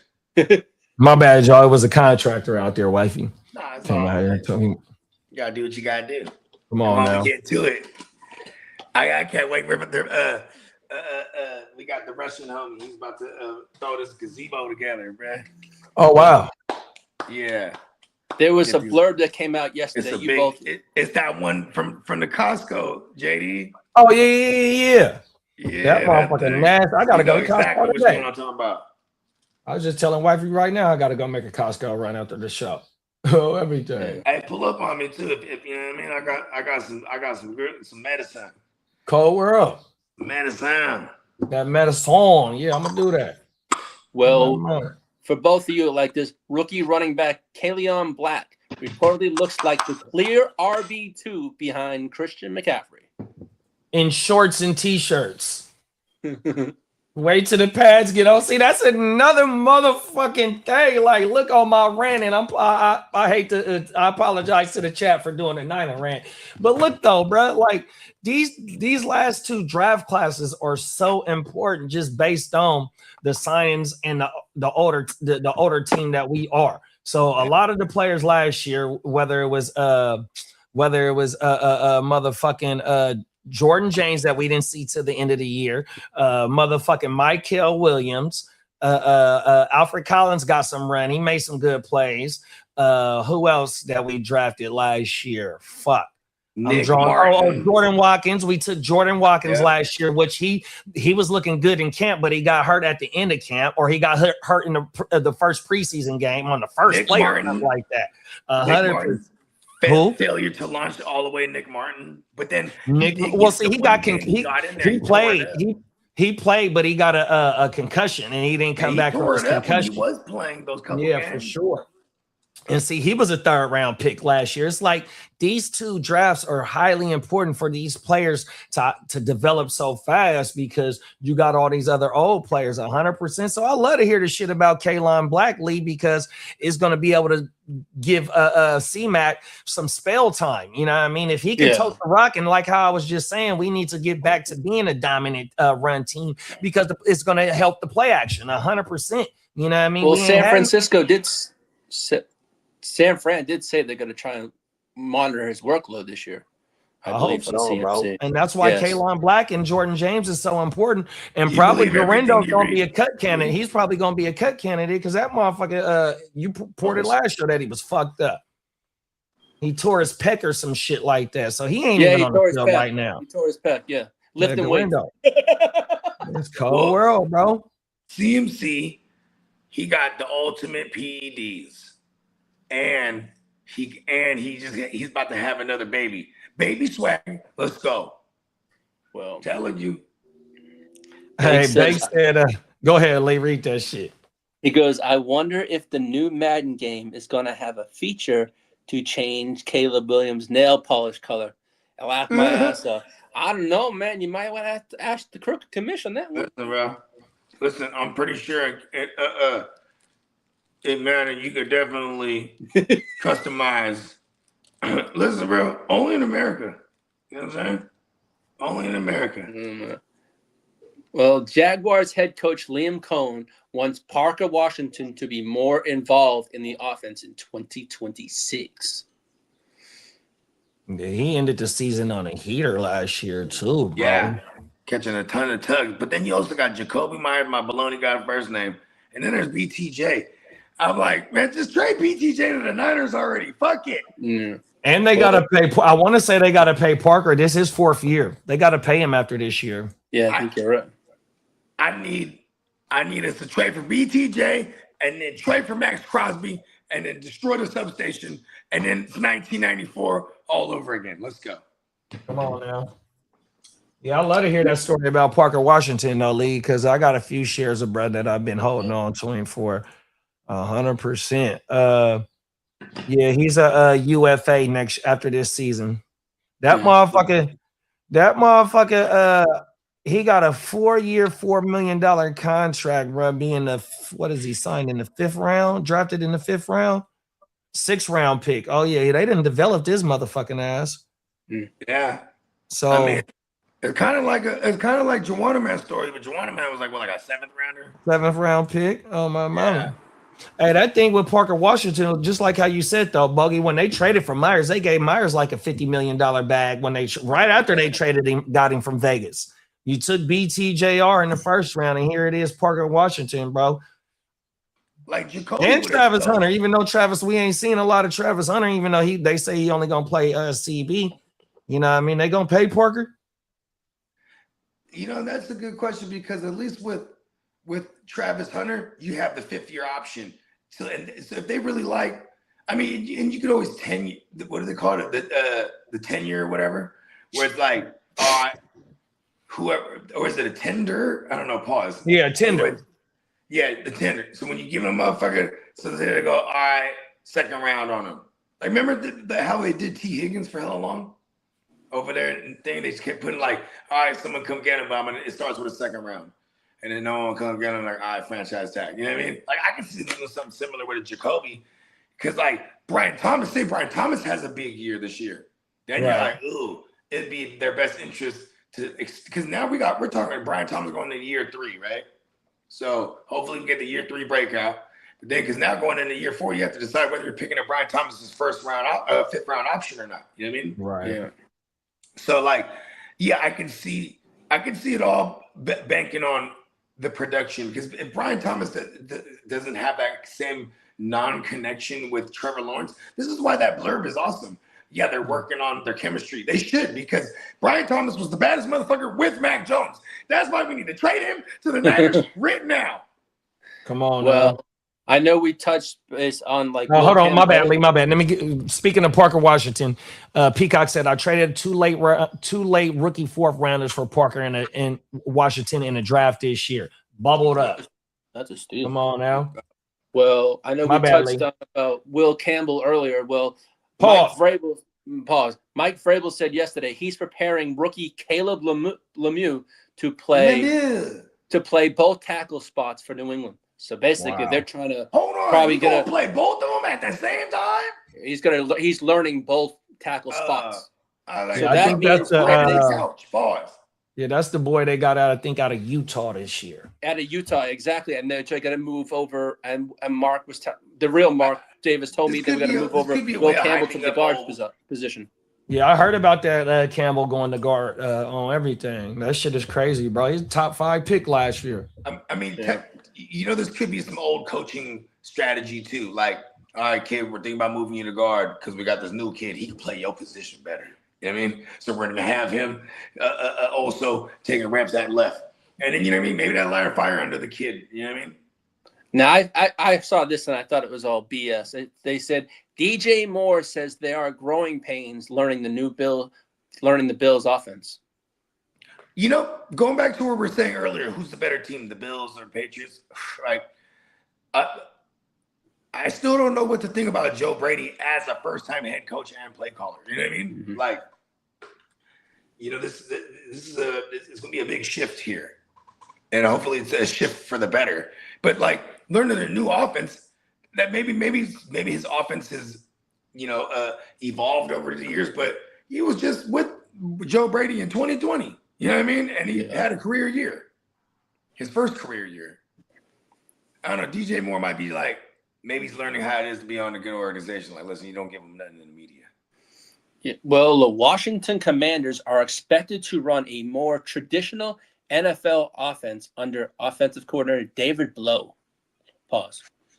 David Blow. Is it Blau or is it Blow? It's Blau, but I always called him David Blow. Bro, listen, David Blow, I want somebody on it with DraftKings, bro. Back in the days, he had started for Detroit, and it was a Thanksgiving Day slate.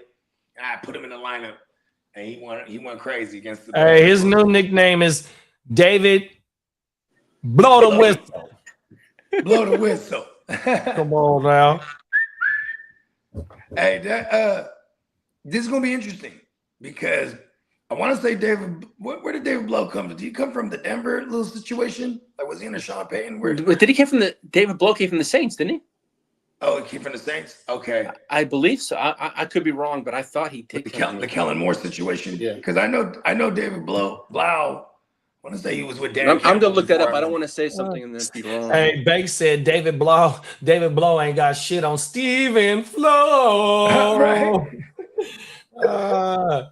And then Peacock said, go ahead. My bad. No, I wasn't going to say that. I was just laughing at what Banks said. And then Peacock said, to answer your question, who's the better team, the Bills or the Patriots? It's the fucking Texans, man. Fuck out of here. Let's go. Talk that shit. Cold world. Actually, he came from the Washington Commanders. He was an assistant quarterbacks coach. Okay. So he got promoted. My apologies. Cool. I thought it was the Saints. That means he knows. I would imagine he got some good chemistry with Jaden Daniels. You know what I'm saying? Like, that motherfucker guy, he come from the Cliff Kingsbury shit. That motherfucker ain't gonna be shit. Oh no, it was Cliff Kingsbury.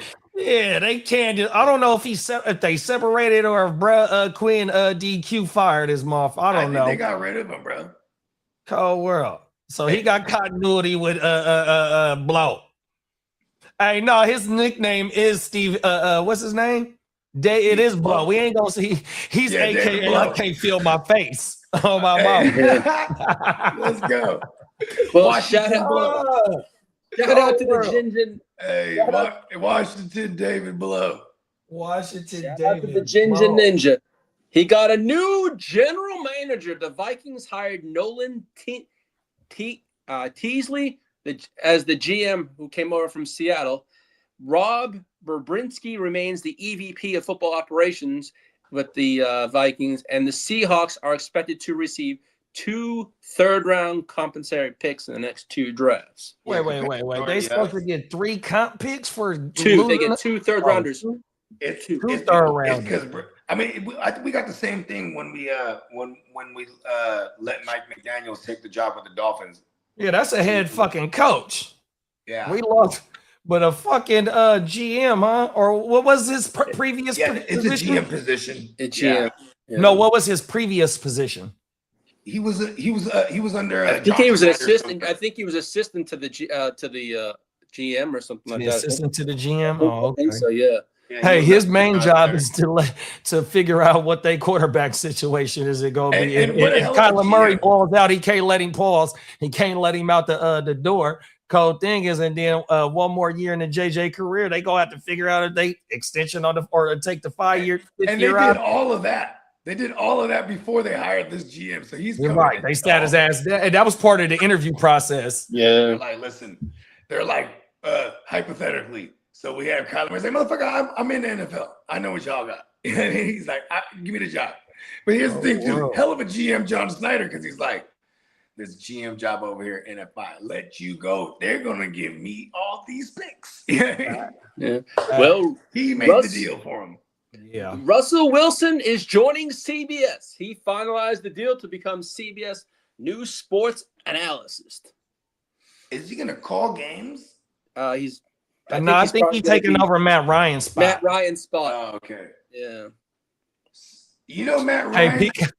Hey, Peacock is a fool. He's on this baby powder shit. He said the assistant to the assistant to the assistant to the assistant.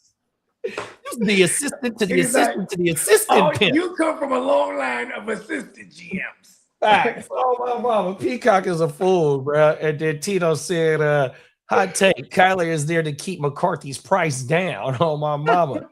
Damn. Shout out to the crooked commish. The Bears are evaluating stadium options after receiving no help from the Illinois legislation. They got let's throw them a couple dollars. Fuck it. Come on, we're gonna start the GoFundMe. You know what I mean? The GoFundMe to keep him in Chicago. Hey, listen, I know a lot of people in Chicago, bro. That is JD, would you mind hitting the injury drop? Hey, Indiana Bears. Damn. The Bears. Cold world.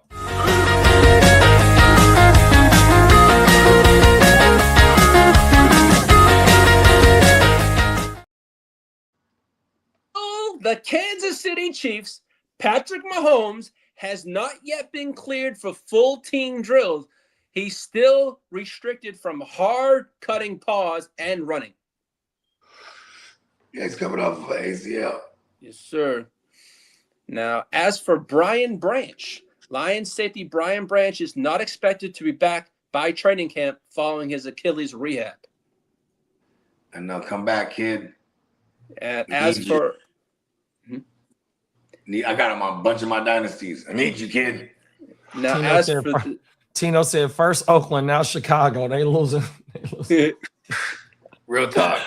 Oh, world, bro. The Giants lost wide receiver Gunnar Olszewski suffered a torn ACL a couple days ago. Damn, that motherfucking turf is a fucking killer, bro. Hey, that's why they signed OBJ, Braxton Berrios, and fucking Juju on the beat. Yep. Like you guys have all played on this field before. Now, Garrett Wilson says his knee recovery took longer than expected, but now feels great and 100%. What week he get hurt last year? In the middle of the season or in the beginning? No, because he was going crazy for the beginning of the season. Yeah. I held on to him until he got hurt. And now I know we touched on it not too long ago about Isaac Gurindo. Pause. I know Isaac Gurindo tore his pec lifting weights, but they also said with this injury, he hurt his chances of possibly making the 49ers 53-man roster. Yeah. And see, he played a special team role, but not last year, but the year before he was out there doing the new kickoff shit like that. But that motherfucker ain't even been on because we didn't see him at all last year. Now I know Patrick Taylor. I think Patrick Taylor was one of our running backs last year. I know I mentioned it on the last show. I think it was Friday, right? I said something about EJ Speed possibly being able to play. Well, coming out this morning, the Texans believe linebacker EJ Speed is expected to miss the entire season with this torn quadriceps. So they had hopes that he could possibly play at the end of the season, but come out this morning that he's not going to play, period. Speedy recovery. EJ. Oh, now. So, And Peacock said a pec tear is like 9-month recovery minimum. And Brad just did that shit in just off the OTAs right now. mm-hmm. Yeah, you know, like you ever see like a player that get up from like a little collision and their arms all drooping shit, and you're like, oh shit, like that's usually like the pec. You know what I mean? Yeah. The whole motherfucker just drop down. You can't move your back wing. You can't fly your wings. I just started stretching. I'm like, Cold world. yeah, big guy start stretching a little bit.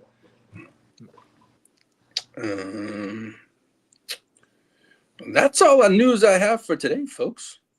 Fella. There you go. The ear. Let's hit him with the job.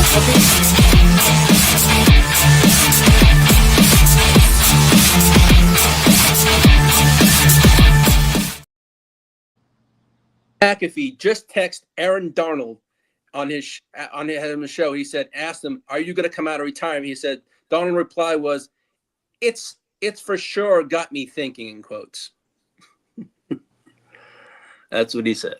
Come on now. Hey, I didn't know that you was. I thought you said you was done, bro. I am done. It just happened. It was my last part of my notes.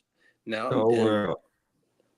Peacock said the return of H2O with the speed news, the EJ Speed. Let's go.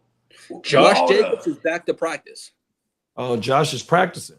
Yeah, LaFleur just said Josh Jacobs will practice today at OTAs.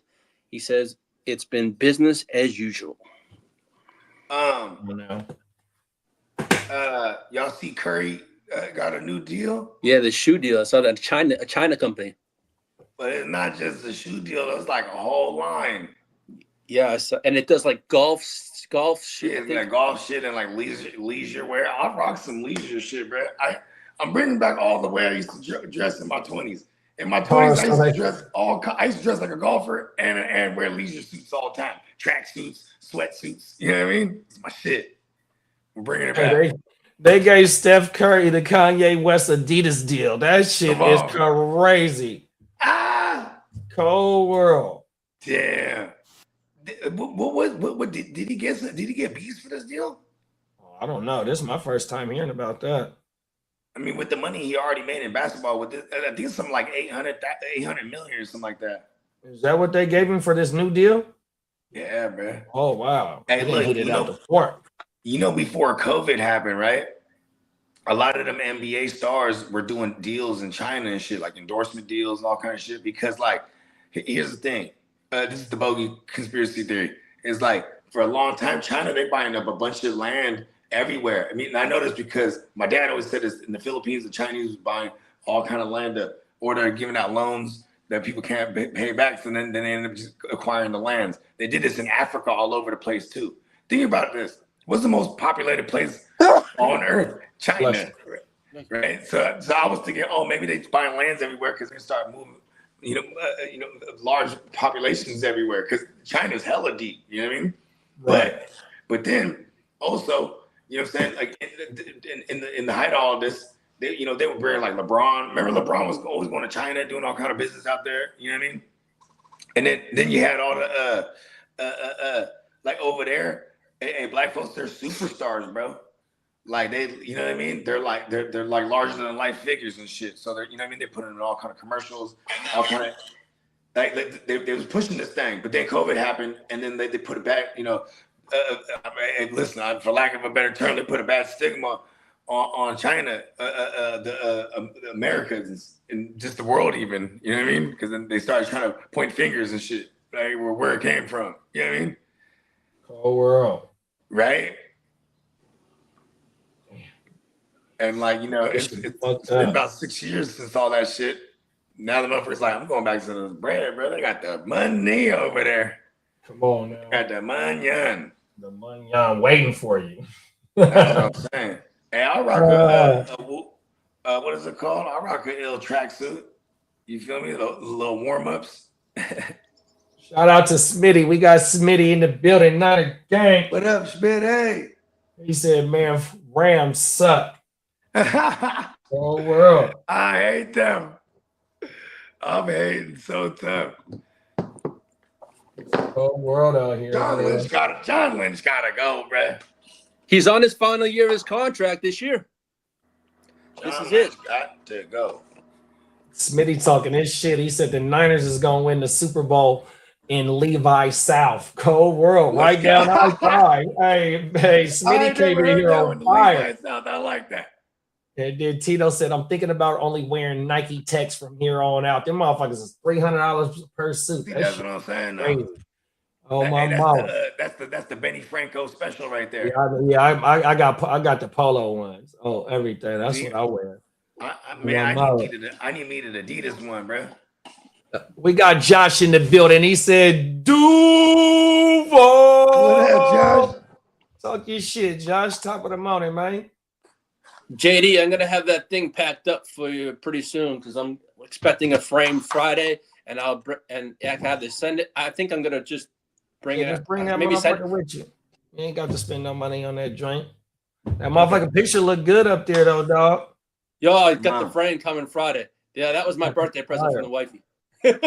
She goes, "What do you want?" I go, "Well, I'm looking for something to put because what I'm gonna do is I'm gonna move this one over. I'm gonna put my Derwin James frame jersey in the middle, and then I'm gonna have one on each side." Derwin James frame. Yeah, I have a jersey frame, and I found all trading cards this morning, and I'm gonna put them inside the jersey frames. I'm Derwin James, bitch. Mm-hmm. Ooh, come on now. Okay, in Vegas, actually, never mind. I was gonna give him a bad idea. I was gonna say in Vegas, you need to wear that Derwin James, and you go up to every bad bitch. I'm Derwin James, bitch. Oh, world. Yeah, but I was like, never mind. I'm thinking. I don't know. I think. It's 2026. I wish maybe 20 years ago that would have flopped. I wish we had football jerseys that had the GWN logo on. It'd be kind of cool. I think we might have had jersey options, right? At one point. But I will say, though, there is joints online. We can just easily be like, boom, we need this logo. I need X amount. Exactly. Yeah, because I got a Heart to Start baseball jersey. I wore it last year at the draft at ALB. I drafted my championship team in my Heart to Start jersey. It got the 33 on there. It got the logo, the Heart to Start logo on there. It say Guchinni JD on the back, and it say Heart to Start in cursive. On my mama, that motherfucker. Okay. I'm thinking of wearing my Red Sox custom jersey this year to the draft. Oh, now. Tino said creamsicle tech with black forces on. He on Demon Time. Come on. Cool world. Creamsicle joint. Hey, as long as you don't got the motherfucking Pooh Shicey mask on, bro, I ain't tripping. If you walk in the motherfucking GWN mansion like that, all hands up. Hey, look. Whole world. I might gotta do it though. I'm thinking about doing the Bruce Lee get up and give me some UFC gloves. Whole world. Because you know what? If you go back and watch that joint, Brad was wearing them gloves. He was one of the first one wearing them type of gloves. Trendsetter, huh? Bruce Lee's an innovator. Chase said, do you guys think that the Steelers backfield is going to be a headache? Yeah, especially since it's a new coach. The coach they actively brought in Rico. Yeah. You know what I mean? So and like Jalen had to split, and for some reason last year Jalen had to split with Gainwell. Yeah, I mean, and that was just Rodgers being like, okay, because that's the thing too. If Rodgers fuck with you, he'll make sure you in the mix. Remember when he used to love the fuck out of some Jamal Williams and Aaron Jones. I love Molly and I love Jonesy. This is how he refer, you know what I mean? And him and McCarthy, they utilize both of them. So I can really see that being a thing. But Jalen Warren is not as good as Kenneth Gainwell apparently in the passing game, like we saw last year. So I really do think if Rico, because we know he can pass pro and he's decent in the passing game, Rico could be low key be a bell cow, bro. If Aaron Rodgers is just listen, this is the guy. I mean, Jalen Warren did get in the mix a lot. I forgot it was Rodgers last year with Warren. You know what I mean? It's the same skill set wise. Rico can do it all, bro. Rico. Suave. Yeah. It is gonna be you're gonna have to pick your poison. You know that. Well, and it's gonna be a cheap backfield, so you know you might be able to take both of them motherfuckers in a redraft 100%. I'm looking and at these. I would take Rico over Warren too. No, for sure. That's exactly what I was gonna say, bro. If you had to put a gun in my head and during the draft, I'm definitely taking Uncle Rico because they done brought him in. That's a fact. Yeah, Warren is a 2 regimes ago guy. They drafted him the year after they drafted Najee. Come on now. Smitty said the Niners won't make moves until the end of OTAs. Hey, we be like that though. Well, because you know why at the end of OTAs, like you know what I'm saying, we go on and we get all the little scraps that's floating around. JD, are those streaming chairs any good? Oh yeah, for sure. Mine got a massager on it. I've sat in them chairs. I saw one on TikTok with a massaging thing. I think I'm getting. Yeah, that's what mine got is the massager on it. Yeah, I saw one for like $86, about $100, and it's free shipping. Like, it's not bad. Yeah, the only move that the Niners need to make, bro, is they just need to go get Jesse Bates. We get somebody that can play center field, bro. We're gonna be all right. You know why? That's the only person that we need, bro. We don't need the brother. We don't need Mad Max. Bro, we already drafted at the position. We took Mike Hill in the first round last year. So you want to stunt his growth? Pause 100%. I understand the verse shit is because his contract is over with, bro. 100%. He gonna get broke off. He might not get Will Anderson money or nothing like that, but he gonna get broke off 100%. You know what I mean? You know what? I'm greedy. I want it all. On Brian Thomas Jr., Jesse Bates, and Max Crosby. This is why you're gonna get fired, John Lynch. Why you're gonna get fired? Yeah, I don't think they need to swing for the fences. Oh my 100%. I mean, I would have loved to have Myles 100%, but as fast as that shit happened to me, that lets me know, like how Schrager said, bro, that shit been in the works 100%. And then he also said during the negotiations, verse was off the table. You feel me? So once this, you know what I mean? So it was building up. They like, man, fuck it. We're going to give up verse 100%. And then 3 years worth of picks. You know what I mean? Hey, they swung for the fence and they nailed it. Pause. 100%. And they have their QB that they can develop for 3 years, right? Like they just stay with their pockets loaded. Yeah, for sure. But my thing is like, look, bro, you took Mike Hill in the first. You took Alfred Collins in the second. You took the fucking linebacker in the third. That's in the 2025 draft.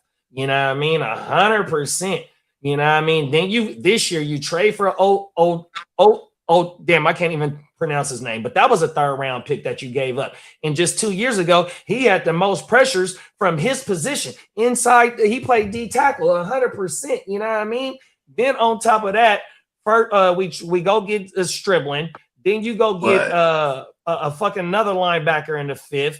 You go get fucking who else you go get, bruh? Oh, you bring in Hobbs. That's another good signing because the Packers cut him and they had just paid him a year before. You know what I mean? So they made a lot of moves to go ahead and have some depth with these OG pieces. But that's why I say these last 2 draft classes gonna have to step up real fast. We have to tear down that damn substation. That's what we got to do. And then like you got you still ain't did nothing with Ronaldo Green, even though you brought in Jack Jones and Nate Hobbs. So that's competition at that motherfucking piece. You got my boy Diamador, so you don't need no other corner. You know what I mean? That's going to be competition unless you want to go get a corner, a bona fide shutdown corner, which I ain't heard about nobody on the market. Your defensive line, I mean, exactly like how Garrett, when you could have went and got Garrett or Mad Max, you know what I mean? If you wanted the lather or two, then you would have put off the move for Garrett. I don't think they go get Max Crosby, bro, on everything. Yeah, because if that was the case, we would have been more in the mix for Garrett for real. If we then where else are you going to add somebody at a big name? Yeah. AJ gone. We was thinking about AJ. AJ gone. That's another player that's off the market right now. BTJ. even though there's no rumors. I'm starting the rumor. Come on now. I'm starting it. Just breaking news. Niners are in talks with trade talks with Brian Thomas Jr. You know what's annoying is the Brandon Ayuk thing too, is because I really feel like behind the scenes they're like, come on, man, let bygones be bygones. And he's like, fuck y'all. You know what I mean? Because otherwise, I feel like, why wouldn't we cut him on the June 1st? You know what I mean? Are we just trying to double back and fuck him over? But if you cut him at June 1st, then you doing him a favor because he gonna go pick wherever you want to go. If you hold off, like Lee said, till September, is this motherfucker in game shape? And is he going? Because if you cut him, no matter where you cut him, he's gonna get to go where he want to go. He just followed Washington and all their social media, so you're gonna have to see this motherfucker sometime. You know what I mean? Maybe it'd be in the playoffs. We played the NFC East this year, I think. Yeah. We got the Cowboys this year. We got the Eagles. Yeah. So you know what I mean? So if you cut him in September, then he's still got to get acclimated and all that bullshit with that team and all that. So you prolong him, getting on the field and shit like that. So if you cut him in June 1st, you're definitely doing him a favor. Because ain't nobody trading for that contract. No. That's a fact. Yeah, Ayuk should just play the league and don't trust him right now. Build your reputation, eat this year, figure it out next year. That's the way I play fantasy in Dynasty too. And the cool thing is he's still a part of your 90-man roster. So as cuts start hitting and shit like that, you're gonna have to make a decision on when you're gonna cut him or if you're gonna keep this one off, because he still has a contract, even though they voided his guaranteed money. Whatever he gets per season, that still has to be paid. Yeah. Brr. Yeah, We'll trade him for Brian Thomas somehow. That's what we're gonna do. Cold world, bro. Yes. It has to be done. Yeah, we need to get him off the team, bro. He's bad juju. Just his name showing up on the roster, man. Makes me upset. You see, but Lynch gotta go. But I see on the and I don't know how true this is. So you can go watch this shit on the Steve Smith and James Palmer podcast, right? So I forgot what receiver they were breaking down, and they brought up Brandon Ayuk. And so from what James was talking about is like the deal to Pittsburgh was done, right? Because if you remember, it took them a while to sign Ayuk, and you know what I mean. So in between the end times, the Niners agreed upon a trade, right? But Shanahan came down at the last minute and said, "Don't do it because I don't got nobody else out there." 100%. So in Ayuk's mind is like, look, I'm already done got everything I need to get ready to get to Pittsburgh, bro. I done probably got a house, or I done got me a nice little rental piece of property for right now. I'm shipping shit out there. My kids, my family. I don't know if he got kids or anything, but he's getting ready to beat a Pittsburgh Steeler. And then at the last minute, you kill the deal, but yet he still had to sign the contract, though, to be a Niner. And so, you know what I mean? It kind of like forced bruh into signing this shit because he wanted to get paid, but yet he was already in the mind frame of being a Pittsburgh Steeler. You know what I mean? And or a Patriot, too. Remember, prior to that, the Patriots pull out because then the Steelers were like, all right, we're in this. You know what I mean? Then I think the Browns were even in the mix, and he was ready to go to any of them motherfuckers. Dang, that's a good perspective right there. I never thought about it like that, because then he was just like, all right, let me go get paid. I mean, even just not too long ago, I said you sent us the icebox joint, remember? Oh yeah. Yeah, and I was like, oh, that's what he's doing. He couldn't wait to get paid. He's like, I gotta go get these chunky tennises. Oh world, them motherfuckers was nasty too, bro. Damn, I think they were like 20 millimeter tennis chains. Fat. Yeah, that motherfucker was killing shit. Smitty said sign Bosa and Bates. You didn't want the Steelers quarterback. It was there, man.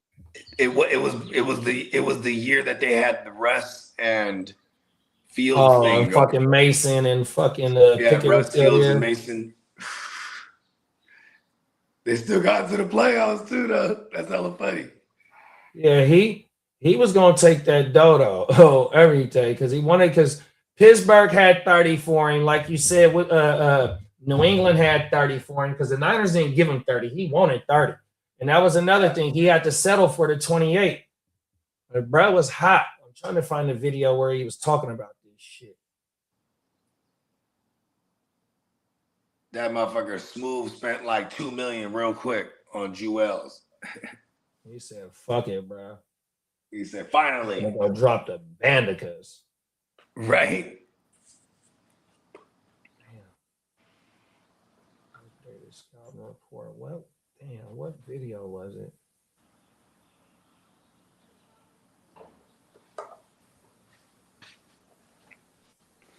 It was one of these recent ones. Bandica.com. You gotta ring your Bandicas up, man. Go get your motherfucking chicken McNuggets, man. 100%. Come on. Yeah, that's the thing too. Like, we get money. Can't be afraid to spend it. Spend it wisely, right? I like buying big shit. I'm burnt out. This gazebo is going crazy. I can't wait till I'm about to do the podcast under the gazebo. Cold World. Let them know. I know my uncle, he's doing my uncle's deck. And so he was like, probably a couple more days, then they're done with the deck. And he's like, he's immediately going to get started on your shit. I was like, for sure. He said, probably take about, he said, it should take about 2 days, but he was like, it might take 3 because he's like, we want to make sure we do this precise. I'm like, see, that's what the fuck I'm talking about. Talk that shit. That Here we go right talk. here. We can play a minute of this shit, y'all. Watch this shit. Let's go. I have is he kind of understood, kind of what Brandon Ayuk was saying. Without the pure route runner, without the cornerstone of obviously what they wanted to do moving forward, George Kittle's getting older. Christian McCaffrey's got a lot of miles on his tires. Fred Warner's getting older. Trent Williams getting older. Our like core nucleus is kind of Brandon Ayuk, Nick Bosa, and Brock Purdy, right? And there was a great chemistry between Brock and Brandon Ayuk. And I think Kyle kind of understood, all right, we actually need this guy. We don't have a replacement if we end up trading him to Pittsburgh because we can't get this contract done. Let's just get the deal done. And they get the deal done 4 years for $120 million. Okay, and hold then, on. Now watch Steve Cook. Watch Steve Cook. I got to sit right there and let the diva wide receiver come out at me. Talk your shit, Steve. So you telling me that I'm going to Pittsburgh? Shout out to Agent 89, man. Go subscribe to their channel. I started to get my mind prepared for moving across the country and getting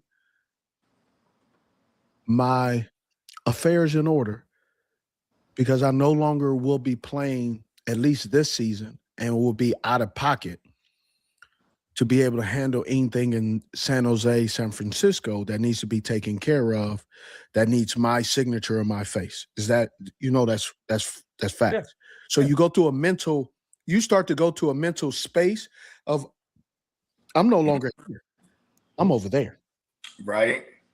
And so Kyle, I want to see that tape of Kyle running down. Does he have any good form? Yeah, right? Does he himself? Yeah. Does he drop his weight? That's just one of the things I'm looking at. Did he drop it when he had to break into John Lynch's office? Does he sink his hips? Does he hit the third outside step like he's coaching him? Make sure you go follow Agent 89 podcast. My boy MJD, he be on that motherfucking breaking down shit 100%. They got Thomas Davis on there, a former teammate of Agent 89, 100% breaking down linebackers. It's a damn good show, bro. And Agent 89 break down all the motherfucking wide receivers. So you hear James Palmer as an NFL insider saying, bruh came down and canceled it last minute. I ain't got nobody else out there. I need him. 100%, bro. Yeah, he said, fuck what John Lynch is talking about. You know what's crazy? Shanahan was one of the rare ones, hired the head coach first, and then he personally chose John Lynch. Facts to work with. Right? Lee, turn your TV down. Sorry. Yeah, them facts though, bro. on everything. They're gonna extend his contract next year. He ain't out the door. Because you gotta understand, he's not like Shanahan is the system. You feel me? Like a lot of coaches ain't the system. Why do you think motherfucking the other hardball went to the honor? Like, look, bro, I ain't reporting to Joe Sheen, man. Fuck him. I'm gonna report to you. You feel me? Yeah. Everybody got a motherfucking command to chain, but yet Shanahan and Lynch, they work together, bro. And Shanahan, you know what I mean? Like he say this shit on that podcast with him and Lynch and Tom Tober. You know what I mean? Shanahan, like, look, bro, I can't watch film on motherfucking college players September to December, January, February. I got a job to do. So them other motherfuckers got to get this shit together. And then when it's time for me to get in my office, I'm going to start watching this shit. And then we'll start agreeing on or disagreeing on who we got to take. You feel me? 100%. I like that process, actually. Because the way that process goes down, too, it sounds like Shanahan does have a lot of the say, the final say. And like, see, but when it came to this office work of the office business of making the trade, right? Shanny went up in there like, no, fuck that. He just came off of 1,400. 18 yards per catch. 18.5, I think it was. Only on 70 catches, bro. 100%. 1,400 yards. That is ridiculous, dog. Like, okay, Shanahan has done this routinely too, and I think that's why Lynch is like, "Don't worry, man. We'll find somebody." He's like, but it's like, hold on, look at who he's done it with though, like Andre Johnson, fucking Flash Gordon, Julio Jones. You know what I mean? Brandon Ayuk. Like all these motherfuckers had like 14. You know what I mean? Who else did he have? I mean, who did he have with in Washington? Is it San Antonio? Who? Shannon, when the Shanahans were there with RG3. Oh, that was Pierre Garçon. That was Pierre Garçon. I forget. What's the tight end that always stayed hurt? Jordan Reed. That's that days. Alfred Morris. That's all Shanahan right there with RG3. Yeah, they had a veteran wide receiver. We even brought in Pierre Garçon when Shanahan first came back. And he was going yeah till he got he broke his neck or some shit. Remember that? Or he had like a neck stinger. But he was going crazy for like 8 weeks with Brian Hoyer. Let's go. Right. Smitty said me and my lady was at that Rams game too.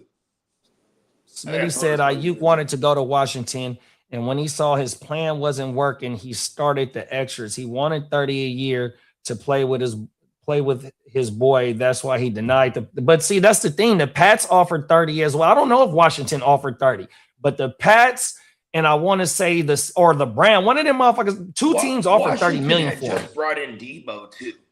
They brought in Debo last year. Brandon Ayuk was going through his contract year after the 2023 season. Because that's the year that he went for the 1,400. Brandon Ayuk straight held out the entire. Yeah, you got to remember he didn't play at all last year, and he got hurt in week 7 of 2024. You feel me? Or week 6 or 5. So we ain't seen that motherfucker in almost 2 years, dog. And I forgot because he was holding out because all the contract shit. Then they had to ramp him up. So that's right. Man, I got all these shares of Brandon Ayuk on my goddamn dynasties, bro. Somebody give me Jacoby Myers. Oh, world, bro. So like, give me Parker Washington right now. He said the Pats QB was young and the Steelers had 2 weak QBs. I mean, but that's why the Pats, I would imagine why they were trying to get, they're like, let's go get our young QB and number 1. But look, now they got AJ, who's basically the same age. He's like, and then, I mean, just look at it though. Look at the track record. Those 2 teams that you just said, the Steelers and the Patriots, ever since they didn't get Ayuk, the black and yellow went and traded for DK, gave up a 2nd round pick, and here it is another season later. They went and got AJ, bro. All those teams that had been rumored to, they had been shopping for a number 1 wide receiver ever since they missed out on him. Boom, there it is, send him to Miami. We in Miami, dude. To Miami. He got the tennis chains already. He's He's out there stunting. But see, that's the thing. Like Smitty said, he tried to use Debo's negotiation and it didn't work. But see, that's the thing, bro. Nick Bosa didn't get his money right off the rip. He held out. Trent Williams held out. Yeah. Debo held out. Like all them motherfuckers held out, bro. The Niners be playing that shit that Uncle Jerry be paying. 100%. You could get ahead of these contracts instead of having these motherfuckers hold out in training camp, just like Jawan. Jawan was a hold in last year. Yeah. 100%. Even though he was shooting for the moon. Oh my mama, but still though, like, come on now, that motherfucker. If we would have won the Super Bowl, that motherfucker would have been the MVP, dog. 100%. I love you, Juwan. The motherfuckers, they don't play. That's why you must have missed my rant, Smitty, about the Niners. You know what I mean? Lee was giving us props for keeping this shit afloat, but I'm a Niner fan, so I'm a really dig deep into this shit because we see that we seen their tenure, bro. They done cheddar bob theyself plenty of times.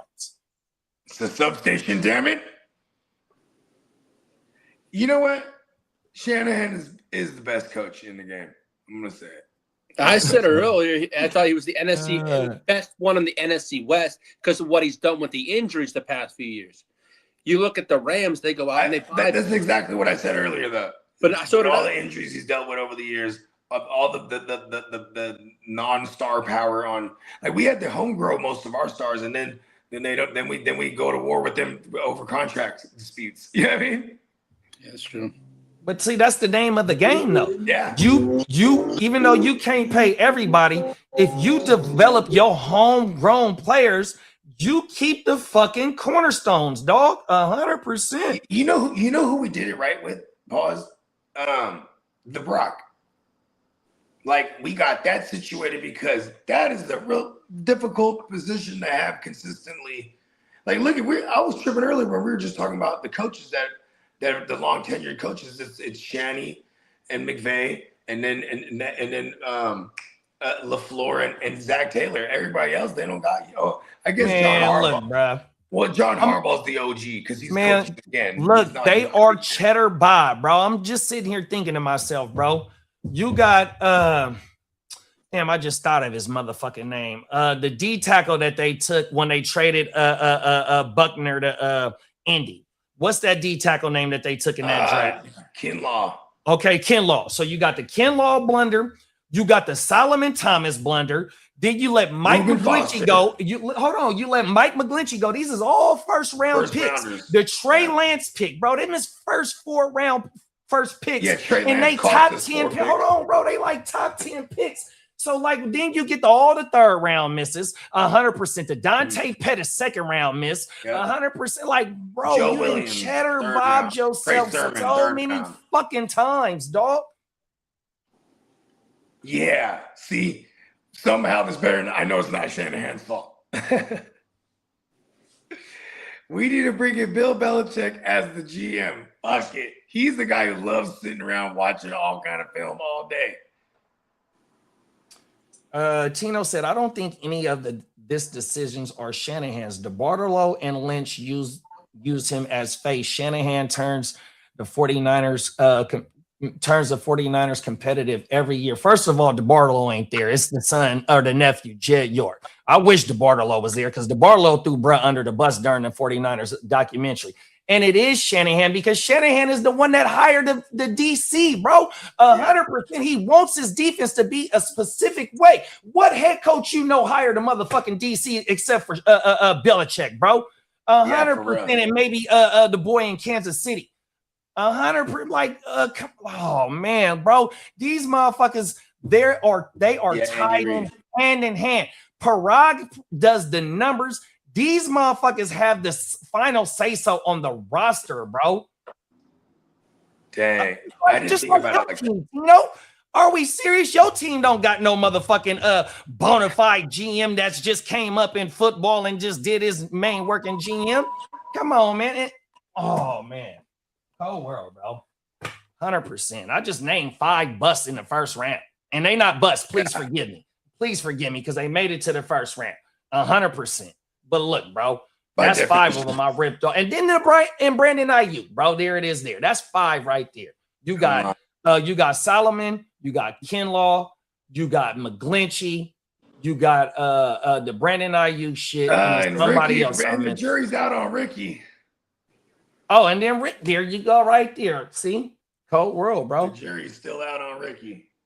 Bro, they cheddar bobbed themselves, dog. 100%. And Michael Williams too, like coming off he was looking good though before the ACL. So was it ACL? Yeah, and see that's the thing, Yeah, though. it was an ACL. I understand that, bro. He said we still have chances to get the job done despite the draft, so it doesn't matter because they must be. I understand that, but you're cheddar bobbing yourself in the foot. Who did they pick over Solomon Thomas, bro? And he's on your team right now. You feel me? 100%. Who was in the Kinlaw draft that got a wide receiver that's an all-pro that got picked in the 20s, dog? Yeah. Like, look, Jefferson. bro, man, come on, stop making these excuses. Bro, you see what's above my head right now, dog. Yeah, I wear red and gold all day, every day, bro. But let's not just keep giving them excuses, though, bro. 100%. And CD to me was like new DeAndre Hopkins coming out of college. And Justin Jefferson got picked in the 20s. Yeah. I mean, because didn't we trade back in? I want to say the Kinlaw draft, we did have 2 first-round picks. I want to say the Kinlaw draft, it was the Ayuk and Kinlaw. We did something to get Trent Williams in that draft. Yeah, they only gave up like a 4th or something like that to get Trent. Okay, word. A 3rd or a 4th to get Trent. Let's go. And they drafted Trent Williams too to Washington. In Washington, yeah, they did. Tino said, that's why I feel the Niners are ran like Jerry's world. It's never Jerry's fault, but it's always the reason why something good happens. Talk that shit. That's basically it, big bro. Oh, my mama, you didn't sum my 10-minute, 15, 30-minute ran up into a bar. Oh, everything. Good looking, big bro. And you know what? You're right. It's never Jerry's fault. Fuck that. Uncle Jerry's the greatest. Fucking cold world. He's the greatest. I mean, just like Uncle Jerry. See, that's the thing, though. Like, right? Uncle Jerry has drafted Hall of Fame players. The Niners have drafted Hall of Fame players, but they at the back end of the round. I mean, in the back end of the draft, bro. 100%. And then there's Uncle Jerry who goes, "Yes, I will trade for Charles Haley." You know what I mean? Come on, the Niners was but the Niners was tired of Haley, though, bro. Yeah, I mean. But see, Haley was undiagnosed for a while too. You know what I mean? Because they found out later on, like after his career, that he was bipolar or it was personality disorder, something like that. So you know what I mean? Because he would have them crazy outbursts, but he was also like it was very manic by definition. But like the funny story ever, they said Joe Montana just had his son, right? And then so Haley, they're in the locker room. And he gets on the PA system, and he's like, hey, everybody, congratulations to Joe and his beautiful wife. They just had their baby. They gave birth to a 6-pound, 7-ounce nose. I tore him up. Charles Haley's a fool. They tried to kill Uncle Jerry at one point too, allegedly. He like threw a helmet like violently in the general direction of him and it like blasted a hole in the wall.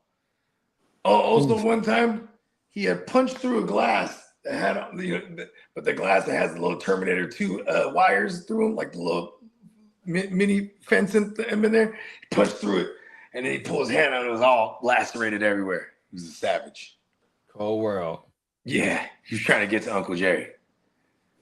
Tino said eventually you got to get lucky on a pick. Yeah, we're getting a lot in there. And then Smitty said, I don't give any excuses. I just don't think the draft is a major part of the reason, part of the why the 49ers ain't won.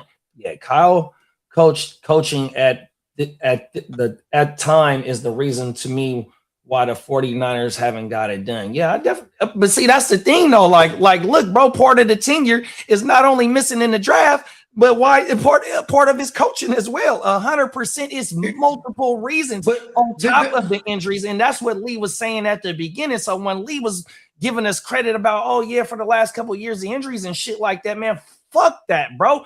There it is about the coaching and the mistakes in the draft. It might not be a part of the reason why they haven't won yet the draft, but I would disagree with you because, bro, you let Mike McGlinchey go, you let Aaron Banks go, even though you don't pay your offensive lineman like that 100%, but these are other moves that you have made to let people go, moves that you have brought in, draft picks. It's like, bro, nah, man, fuck that. 100%. And even though you're always a perennial contending team, the only year, bro, is the 2022 season because you played with 100 quarterbacks. 100%. That's the only year they get an excuse for. Oh, my mama, bro. And that 2022 team was better than the 2023 team, in my opinion. 100%. Here's another thing I will say. You know, I might sound sour about this, but then there's also the super fluky shit. Like in the Super Bowl, when they kick the thing off, and then it hits bruh in his ankle, and the motherfuckers recover it, and then they score right there. Like, God fucking damn it, you know what I mean? And then, you know what I'm saying? Or we're kicking ass and going into the half, and Brett is fucking jumps for joy, and it ruptures his Achilles. You know what I mean? You gotta remember, bro. CMC don't fumble, and he fumbled on that first. He was killing that first drive. Like there's just 100%. And then you gotta go watch. Was it Aziz that said this shit? So fuck, I forgot exactly who it was. No, it was fucking. Was it Jair? Was it Jair? I want to say it was Jair because it was a rookie on that 2023 team, right? And he said that the motherfucking Dre Greenlaw, right before the motherfucking tour his shit, like he was the MVP of the game because he had like double-digit tackles. Yeah, he was on fucking fire. And the fucking the Chiefs couldn't even get the ball across the. He said if bro wouldn't have got hurt, he think they wouldn't have crossed the 50 the whole game. That's how much they was whooping their motherfucking ass. 100%, despite CMC fumbling, Purdy not looking good at the beginning. It was only Joanna, man, that was killing, bro, on everything. Yeah, and then when we, the overtime, getting in, which was only the second overtime in Super Bowl history, by the way. And, we get into overtime, we got the ball first, and it's the new playoff rules now. You know what I mean?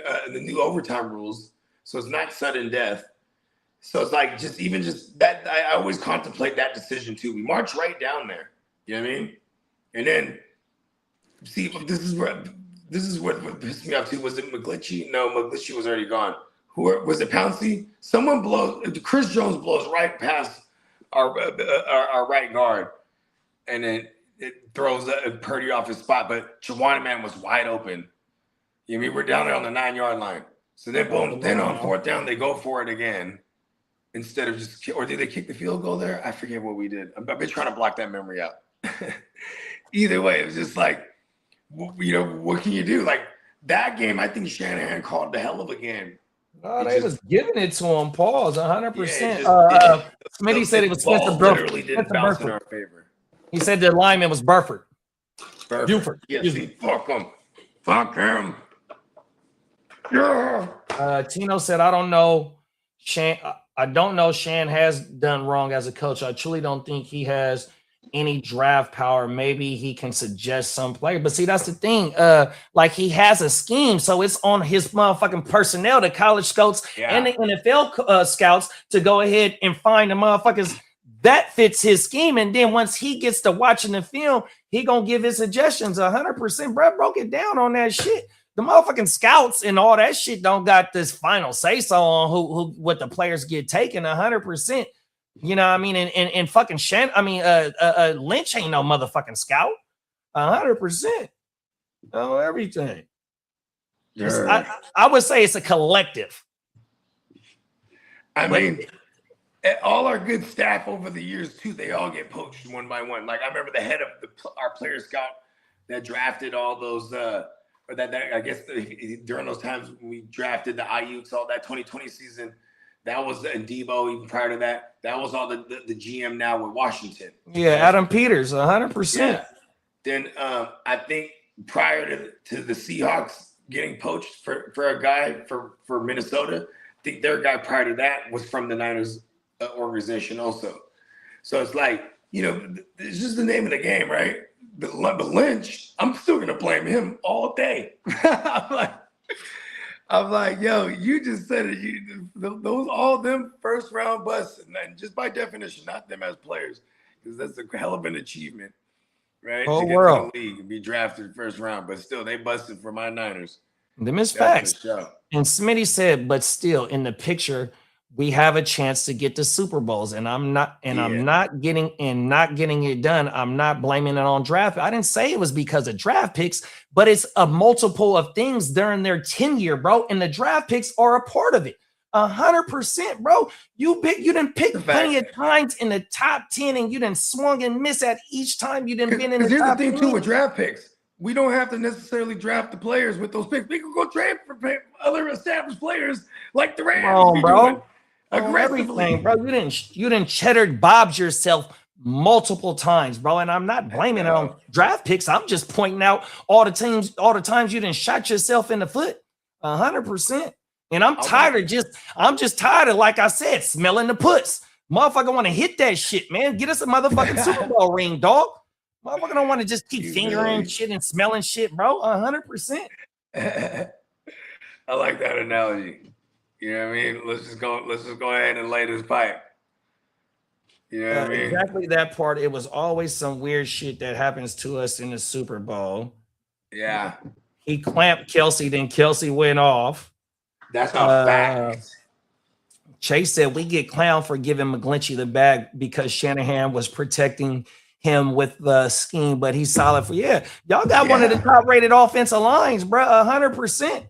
And they took him within the top 15. I can't exactly remember where it was, but they took that boy hot.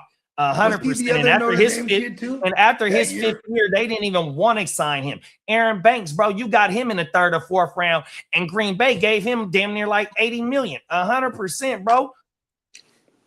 I wonder if it's a little unfair for Shanahan because they bank on his system working. So they go, yeah, you'll be all right with, and we'll prioritize. Maybe they're not prioritizing linemen like they should because they're banking on Shanahan to figure it out. You know what I mean? Come on now. Here's my thing every year with the Niners. I go in the year with zero expectation. You know what I mean? And it's been working. Man, just like how Smitty said, bro, as a Niner fan, you think for the tenure of these two at the helm of the coach and the GM, every year you think you got a shot, bro, because they've been in the playoffs, bro.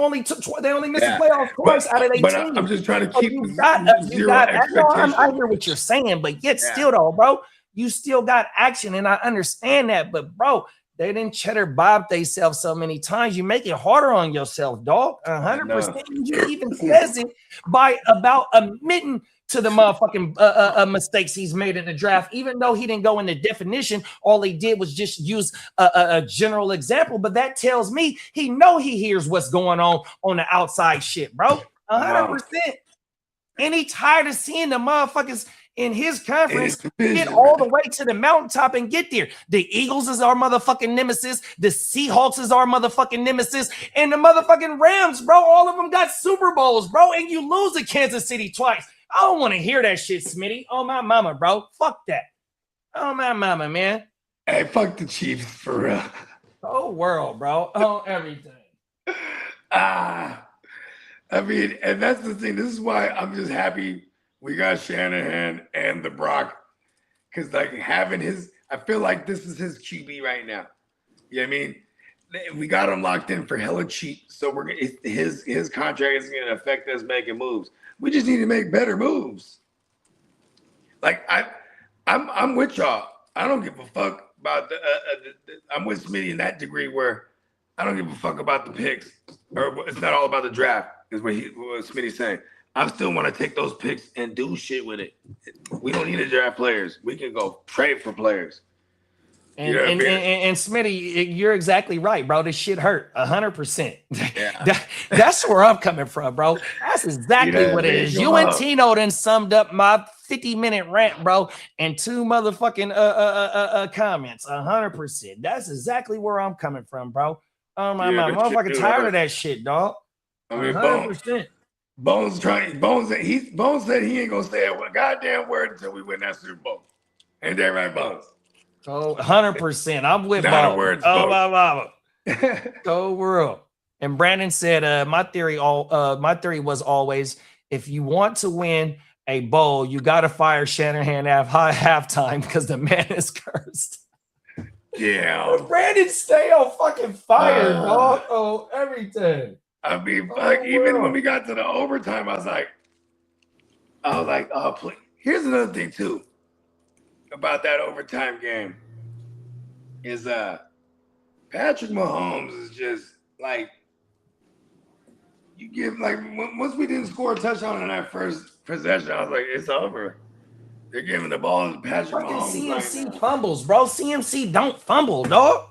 100%.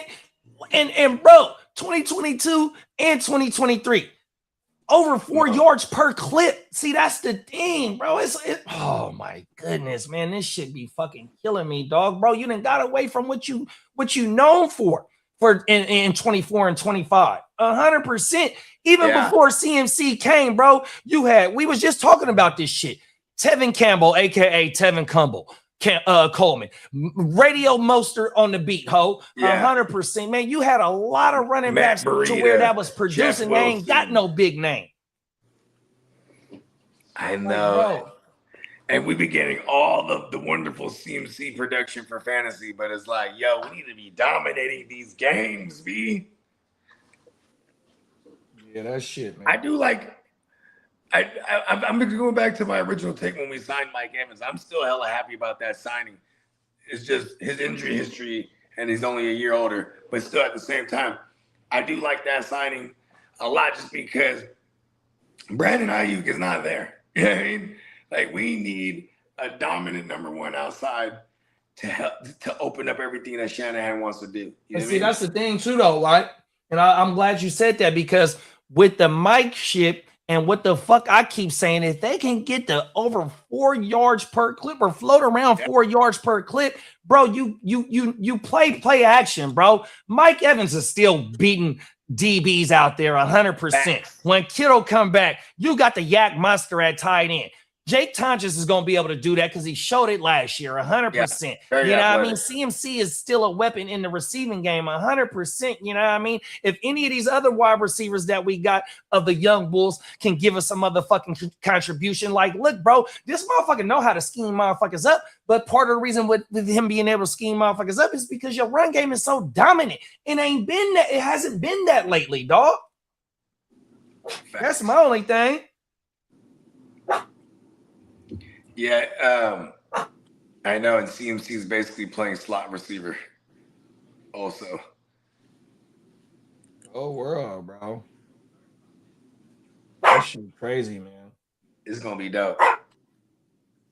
But that's why I keep saying these last two draft classes is so important for them to develop real ASAP. 100%. Yeah, what do you, like, even like Ricky year 3, I'm like, okay, Ricky, if you could just stay healthy, you a bad motherfucker. Ricky goes crazy when he's healthy. He got chemistry too with the Brock. Small sample size. Pause. You going in though? Yeah, this shit pissed me off, dog. Oh, everything. That's I mean, yeah, I mean, the Myles Garrett one was just like, oh no. Every year you play into January, you know what I mean? Whether it be all the way to the NFC Championship or getting out of the divisional round like last year, it's like, look, bro, you know, we're used to playing playoff football and just not being able to capitalize on that shit. Not only does it wear you down physically, but it wears you down mentally because you're so used to being here, bro, and you can't get over that motherfucking hump 100%, you know what I mean? And so, you know, it makes you go back harder, you know, back to the drawing board, you know what I mean? Because the L's always hit harder. You always gonna remember the L's on my mount. That's a fact. I just need my boys to get it done, man. On my mount. And the cool thing is the last time it was in LA, who was in the NFC Championship when the last time the Super Bowl was in LA? It was us. And it was fucking Jaquaski Tart who dropped the Super Bowl trip. He dropped it. Cold world, bro. I remember doing the podcast that morning on this other channel that we won't speak of. But anyways, I remember saying on there probably I was like, Stafford's gonna throw the game away. Because this was Stafford still like on. First of all, he led the league. He tied the league lead that year with Trevor Lawrence for both like 16 picks. They led the league that year, and I'm like, he's gonna throw the game away, and he sure the hell tried to a few times. And Tart dropped it. Dude. Hey, Brandon is a fool. He said it looks like a 28-3 game. Hey, Brandon, I ain't fucking with you right now, big bro. Oh, my God. You're a cold motherfucker. Oh, everything. No good. That sound like Boggy telling Lee 1994. Oh, my God. Cold world. Hey, Lee, that's all you got to say to us is 28-3. Your coach can't get it done, Lee. That's your new ammo right there. Just say 28-3. Head coach, he can't get it done. Oh, that's the New England Atlanta game? Yeah, you damn right. Look at you, Lee. He got some ammo for us. He's gonna remember that bitch. Use that one because then I'd be like, "What, you a New England fan now, Lee?" What? Hey, just say, man, your coach can't get it done. That's all you gotta say, bro. Get it done. Get her done. That's it. Hey, that's it, Lee. Just get her done. Get it done. Get it done. Come on now. Oh, world. Tino said, "Damn." He just called Shanahan the Tony Romo of coaching. And you know what, Tino? On that podcast, that motherfucker keeps his 15 Tito's in his motherfucking blueberry Red Bull. Hey, Shanahan is a sipper, bro. I mean, he probably fire up too. Oh, everything. He over there making. He's up all night sipping the Tito's, drawing out schemes. Yeah, him and Tolbert was over there drinking beer, and Shanahan, even Lynch said it, bro. Every time we go out, no matter where we go, bro gotta have his Tito's and Red Bull. 100%. I'm like, oh yeah, that motherfucker is charged for real. Because he said that he pulled the Red Bull out of his pocket. I'm like, bro, if you stay ready, you ain't got to give. That's the most Sagittarius shit ever, bro. Look, I got my drink in my back pocket, whether it be a beer, a pint, a half a pint. I be having my bag with me with all my kits of everything I need. You know what I mean? Boom, I got my smoking apparatuses, grinders, motherfucker. Oh, yeah, we call that the killer kit where I'm from. You gotta keep your killer kit.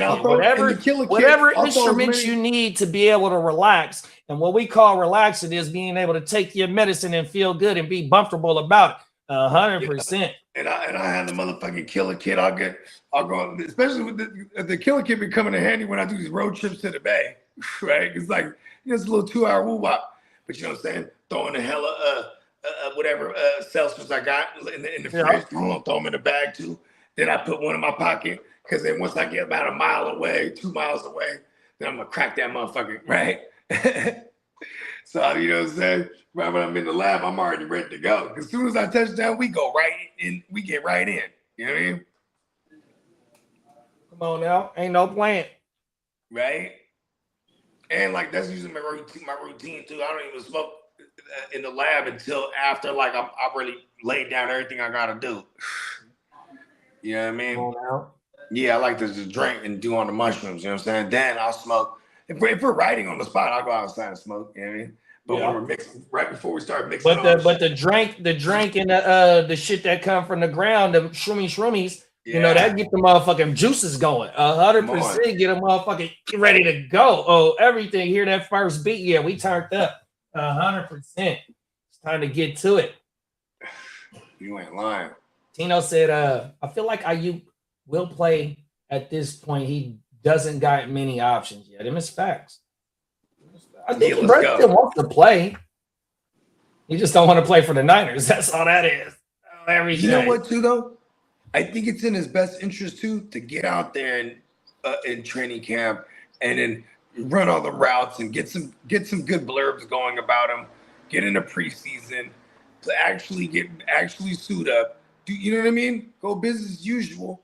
And then it'd be like, someone might feel inclined to be like, you know what? Hey, maybe at that point too, some receiver goes down, unfortunately, because that happens. That's not uncommon either. And then that team comes calling about Ayuk. You know what I mean? Like, and that's usually a team that's like a contender. Like who's a contender right now? Like say DJ Moore goes down right before the year starts, bro. They're calling for Ayuk, bro. Come on now, them is facts. You My thing is, I don't think the Niners let him touch the field because if he gets hurt during practice, that means you got to pay that motherfucker on your roster. All of it. They don't want that motherfucker on their roster, and he don't want to be on their roster. He's gonna be in icebox on crutches, getting a chunky Cuban in the bag, bro. 100%. They only voided his guaranteed money, bro. His average annual salary still got to be paid 100%. And then when they cut him, they on the hook for most of his salary for this year. After that, then they done. You know what I mean? So why risk him coming on the field getting hurt and you got to keep that motherfucker for a whole nother year, dog? Who drew up that contract? Sounds like the GM. Sounds like the GM. Oh, world, John Lynch's fault again. Yeah, this shit crazy, dog. Oh, my mama. Hey, BA got a hell of an agent, man. He's showing the hell do. He needs to start making some phone calls for the Niners. He needs to take the preemptive, take some initiative. You know what I mean? Start calling around like, listen, I got Ayuk on the block. Is that the Niners said that? No, I said that. I didn't know Max McCaffrey was our freaking running backs coach. He's their brother or is he their uncle? He's a McCaffrey family member. He's our running backs coach. I didn't know he was. I thought it was someone else. Wow. You was talking highly about Hampton and Mitchell. Come on now. I still think the Rams are the better team in LA. Yeah, I think hands down they are. I ain't gonna lie. Fuck them. It's still our South Levi's. Fuck that. Hey, I'm gonna say we the best team in California. Fuck them. Fuck them. Fuck your team too, Lee. Everything. We the best team in California. Oh my. We're doing all this with the terrible. I don't want to hear that shit. The best team in SoCal. We run California, even though we don't got no Super Bowl. We got 5. You know, and it makes me mad that Sean McVay's grandpappy was our GM all those years we won it. It's like, dude, just the reason why AJ Brown picked number 1, this is what he says, is I wanted to respect Julian Edelman, even though he had Edelman's blessing. It brings him back to his roots, he says. Did he wear number 1 with the Titans? No, I don't think so. He's wearing it with the Patriots now. Wasn't Tannehill number 1? I don't remember. I think AJ's always been 11 though in his. There you go. Career. He's always been 11 because his favorite receiver growing up was Julio. I remember there was an interview with Julio when they were there that small time that they were together in Tennessee, and then he was like, they're asking Julio, he's like, how's it like with AJ? He's like, oh, AJ told me I was his favorite receiver growing up, and I told him he made me feel old. And I just laughed though because it's like, damn, it is. You know, even though they're not too far in age, in reality, it's like in football years, you're like, oh shit, you know what I mean?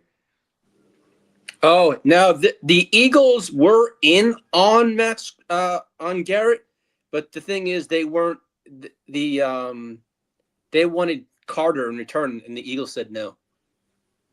Damn, they stopped that from giving up Carter when they already have Jamin Davis. Yeah, Jalen Carter. Davis, what's his name? Jordan Davis? Yeah. I don't know. See, I think Smitty said the power plant is going to have a reverse effect on Mike Evans. Watch, he's going to open that red zone up. That motherfucker might play all year. He might need that radioactive shit to stay healthy. Hey, look, everything. He's in the same locker room with CMC now, so he will have the best PEDs. That's what CMC has been. Let's go. Oh yeah, CMC gonna give him the alley-oop look. Here go the number to my doctor, bro. Oh, don't worry about it. Here go my number, Dr. Bogey. Facts, 100%, right down the street, bro. Oh, everything. He'll be in a few hours. Real talk. Oh, my mama. Smitty said, Tart, I don't think he'll ever let it go. I don't see us win another Super Bowl. Yeah, Tart ain't no good for that. That's why he got them pop. That's why they call him Pop Tart. He can hit, but he just got Pop Tart for hands. See, everything. That's what I'm saying. And I don't even. And ever since that happened, not in my household, you won't see no shock tarts. You won't see no Pop Tarts. Yeah, my kids can't even be tarty. There's no kind of tarts. But fuck Jaquaski tart. Oh, world.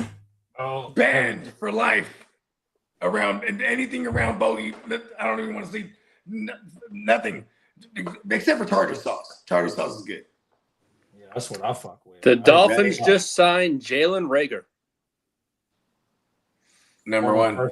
I want to say he was the first round pick too. Yeah, to the Eagles. Remember that? Exactly. See, and look at, because this is why the Eagles even traded for A.J. Brown, because it was like, yeah, they hit on Devontae in the first round. Well, I'll give them that. But like before that, it was like Jalen Reagor, the Sega Whiteside. Remember him? Yeah, the wide receiver. Yeah, like these were the guys they were taking in the first rounds a couple years prior to that. You know what I mean? Then they finally hit on the Slim Reaper, and then they're like, screw that, trade for AJ. You know what I mean? Damn, that's crazy. Brandon said could be worse, could be Coach Bobby Slow at Cold World. That was their old OC. Oh, my mama. I mean, that's where Sloak is at now, where Jalen Reagor just ended up. Smitty said that's this season's motto. Get her done. 49ers 2020 SB champs. Get her done. I was geared up like Rambo at Coachella. I had 10 beers on chest, 30 blunts in the pocket, and some extra exclusives in the case. In case got it popping. Talk your shit, bro. If you stay ready, man. You gotta get ready, Tino. See, Sagittarius. Shout out to my birthday twin. And see, he had a full tactical. It looked like he had a tactical thing, but it was just 10 beers strapped to him. You know what I mean? Whole world. See, that's what I'm saying. Multifaceted. Oh world. Hey, real talk though. We always found a way to get them through. Remember, it was allegedly, you know what I'm saying, the fella. Remember, I was like, oh, just roll them all back up and then put them back in the case and seal it back up. You know what I mean? Come on now. Right? But he was like, as soon as I touched down, I ran through that whole pack. Like, ran through it. I would imagine. So you know, said, every team in the league can use Ayuk. His talent is the question, not his attitude. No, facts. I mean, shit, man. He was good. Yeah, you got to remember too, though. The year that he went off, like I keep saying, bro, we got to get back to being at 4 yards per clip at minimum, right? That motherfucker was doing all that work with less than about 120 targets. He was trying to get the bag because his leverage was, look, y'all a 50-50 team, and I'm hitting for 1,400 yards on 70 catches. It was like 18 yards per clip that he was hitting, that he averaged for 18 yards per reception, dog. So if his argument was like, if I get in an offense that's a little bit more pass friendly, like Jettas and Jamar Chase, not saying that he's on that type, but yet that was his case, bro. It's a 50-50 offense, you know, balanced to where I'm outperforming my contract. My production is top tier because I'm not getting all the looks like that, or like other wide receivers do. Okay, new idea. Well, it's kind of a mashup of one of my old ideas, but it's because every time I remember where Gary Kubiak is, where Clint Kubiak is at, right? So he's with the Raiders. Clint Kubiak was with us that year. Everyone was going crazy, including Brandon Ayuk. So we send Brandon Ayuk, whatever the fuck the picks that we got to throw in there, and we smash Crosby. Fuck it. Come on now. Let's do it. Yeah. And Max is coming back to the Bay. Look at that. You love the Bay. You love the Bay, bro. Come on, man. Because they got room to pay. Look, it makes a lot of sense. They got a future. They got a future with their QB, and they got the QB contract, right? Boom, they bring in. They could pay IU. He can have all his money. Yeah, He'll but be you know right. what? I haven't seen anything the past 2 days coming out of Washington about Ayuk at all. I really haven't. I've really dug deep because I know June 1st he had a lot more. I haven't heard anything about Ayuk. They keep on saying, they're looking at Stephon Diggs instead. Hometown kid. I don't That's know what why they don't just see it. all the How come- correlations I've seen is why been don't you Diggs. just go ultra aggressive? Trade for Ayuk and fucking pay and bring in Diggs on a cheap joint, and then you got a triple threat at receiver, and then you got Jaden Daniels while you have him on a rookie contract still. Like, see, this is how aggressive I would be. You know what I mean? If I'm see, this is what I'm saying. They need to hire me as a GM for the Niners, bro. So what I'm telling y'all, this is just in my own opinion, is like, look, bro. He's not gonna get traded because you're trading for his contract. You feel me? Bruh makes The Raiders got money. but bruh is due. Bruh is due. Okay, so they have a potential out after this year. After 2027, after 2026, it says potential out, 3 years, 74 million, and then a dead cap of 21.21. 247, right? So if you trade for, and his base salary is only 1 million this year, but his cap hit is 13 and his dead cap is 33. You're trading for all of that, bro. 100%. And then Let's go, Raiders. if he gets to get out and potential out in 2027, if you trade for him and he get the walk, then why are you trading for him when you know they gonna cut him? They don't want him on his team, on their team. I like my version better when we end up with Max Crosby.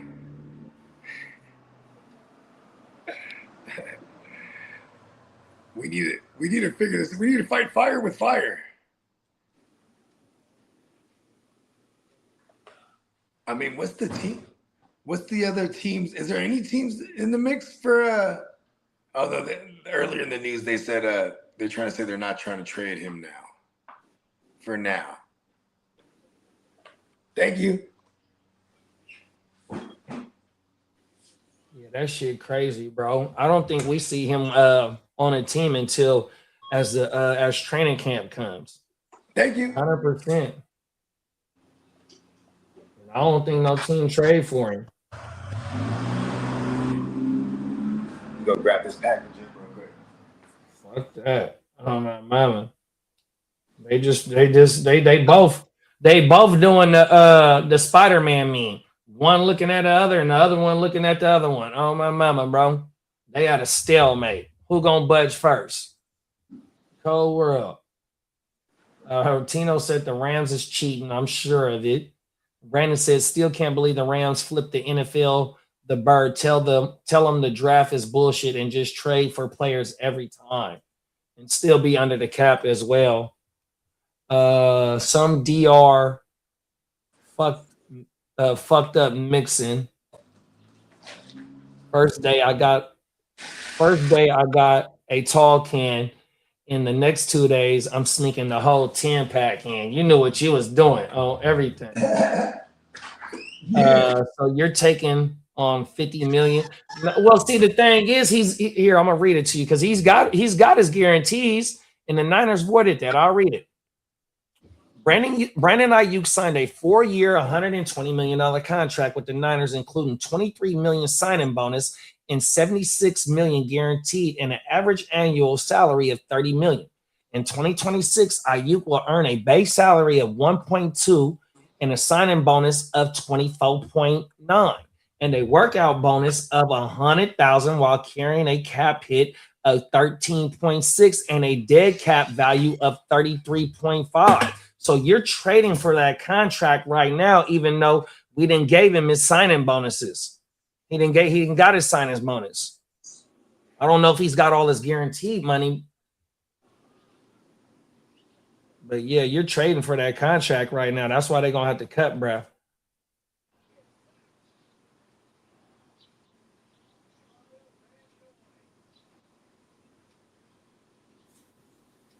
Yeah, man, it's a cold world out here, bruh. They, like I said, it's the Spider-Man meme. I'm looking at you, you looking at me.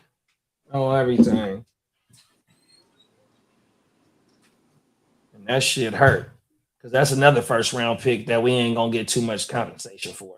Oh, everything. That shit hurt, bro. Oh, where my water at? I got cotton mouth like a motherfucker for talking about these fucking Niners, dog. But this'll all go away if they win the motherfucking bowl. 100%. That shit hurt, bro. Facts. My team in the same boat as your team, Lee. Yeah, you're there. We both ain't got it. Got her done. Oh, my baller. That shit hurt, bro. Yeah, you know, we shall see what happens, man. Come on, man. It is what it is. It's after 12, too, man. Yeah. But yeah, we can go ahead and put a ball on this one. Come on now. Well, shit, man. I'm going to be on Stay Tuned Live tonight. Lee going to be over there. I don't know if Bo going to be over there, but yeah. You come fuck with us at Stay Tuned Live. I might pull up. It just depends. I know we're going to do like cake and stuff tonight. You know what I mean? For the little one, but that's usually a little earlier. You know what I mean? My mama. So yeah, come fuck with us at 7 p.m. on the Stay Tuned Live channel. 100%. You know, the Mr. Relly's over there. 100%. You're gonna see the Ignorant Thinkers podcast over there, man. That's the collaboration over there. You know what I mean? Come fuck with the conglomerate. 100%. We have a damn good time over there. And also head on over to Neon. Hold on, I wasn't done yet, bro. Let me get my shit off real fast because I just dropped some shit that I want to give a motherfucking promotion out on for, bro. 100%. Look, man. So if y'all haven't seen, I got a football only channel, bro. Everything that we do over here, and then my own solo shit is over there. I just dropped my recent video over there, man. So if y'all can go slide over there, if you can't find it, that's cool because I got to drop it on this channel here on Friday morning, 100%. You know what I mean? I'm trying to, play with shit, pause, you know what I mean, to see it going in the algorithm. That's why I mean, let them know the name of the new channel. That's why I mean, leaving on our football grind during this whole offseason because we want to keep the motherfucking algorithm going 100%, man. So if y'all can't find it over there, don't worry about it. It'll be on the Heart to Start channel. Still on, nice. I'm still in these fantasy football streets, holding myself accountable 100%, man. So if you can, go help run me up on my mama. Go ahead, Lee. Also, head on over to neonpeacockmerch.com. Today's the final sale, and it ends at 5 p.m. Central Daylight Time, which would be 3 hours, 3 Pacific Time. So head on over there, take full advantage of the 40% off. That's 2 hours. Hold on, you said 5 o'clock? It's 5 o'clock my time, which would be 3 your time. Yeah. Okay. Cool. 3 hours. 3 hours, y'all. Yes, sir. Let's go. Neon Peacock. Hey, shout out to the Gang Green. Shout out to neonpeacockmerch.com. Shout out to Bogard Scott Free and the fella JD Guchinni. Let's go. Come on now, man. Hey, we gonna end that motherfucker with the motherfucking the West Side League new outro intro 100%, man. Y'all be on the lookout for the content house, aka the GWN mansion, because we gonna do a real magnificent 100%, man. And we gonna bring together a whole damn good weekend 100%, man. We are really fully getting prepared for this shit. All the ins and outs and all the little intricacies is starting to get the foundation has already been laid. We just putting the icing on the cake to make sure that we bring y'all a fire ass weekend, man. If you ain't gonna be there, make sure you just hit the bell button for us, because not only that weekend, but we do this fantasy football shit all the time. 100%. You ain't gonna get no content like this nowhere else on the motherfucking web. 100%. So hit that thumbs up, hit that subscribe, man, and look, bro, hit that bell button so you stay locked in whenever we fire this motherfucker up, man. 100%. Let's go. Gang in the building. Gang. Gang.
living color with the skit. Yeah, with the shit. Finna call it blitz, make you call it quit. I can execute the plan on improv off script with my brothers from another living color with the skit. Yeah, you know the squad I'm bumming with. Try to run with the rock and you fumbled it. Finna spin the block in the mothership. Rock like Woodstock, big stock, smother shit. Word to Uncle Sam, we tax like the government. Still in the game till the day I'm in love with it. You are now rocking with the most coveted. Unapologetic, let you know who you fucking with. What's the use? I got the juice. Tapping head tops like duck, duck, goose. Slide off smooth in a coupe, no roof. Rocking sheep's clothing, I'm the big bad wolf. Double up, we gon' double down and double that. If I feel him double crossed, I'ma double back. That's a couple hundred large in a duffel bag. Blitzkrieg, somebody's gon' end up a pack. Yeah, with the shit. Finna call a blitz, make you call it quits. I can execute the plan on improv off script with my brothers from another living color with the skit. Yeah, with the shit. Finna call a blitz, make you call it quits. I can execute the plan on improv off script with my brothers from another living color with the skit. Yeah, you half steppers can't fuck with this. I'm with the big steppers and we stumping shit. Ice grill, you can feel the momentum shift. Alpha and the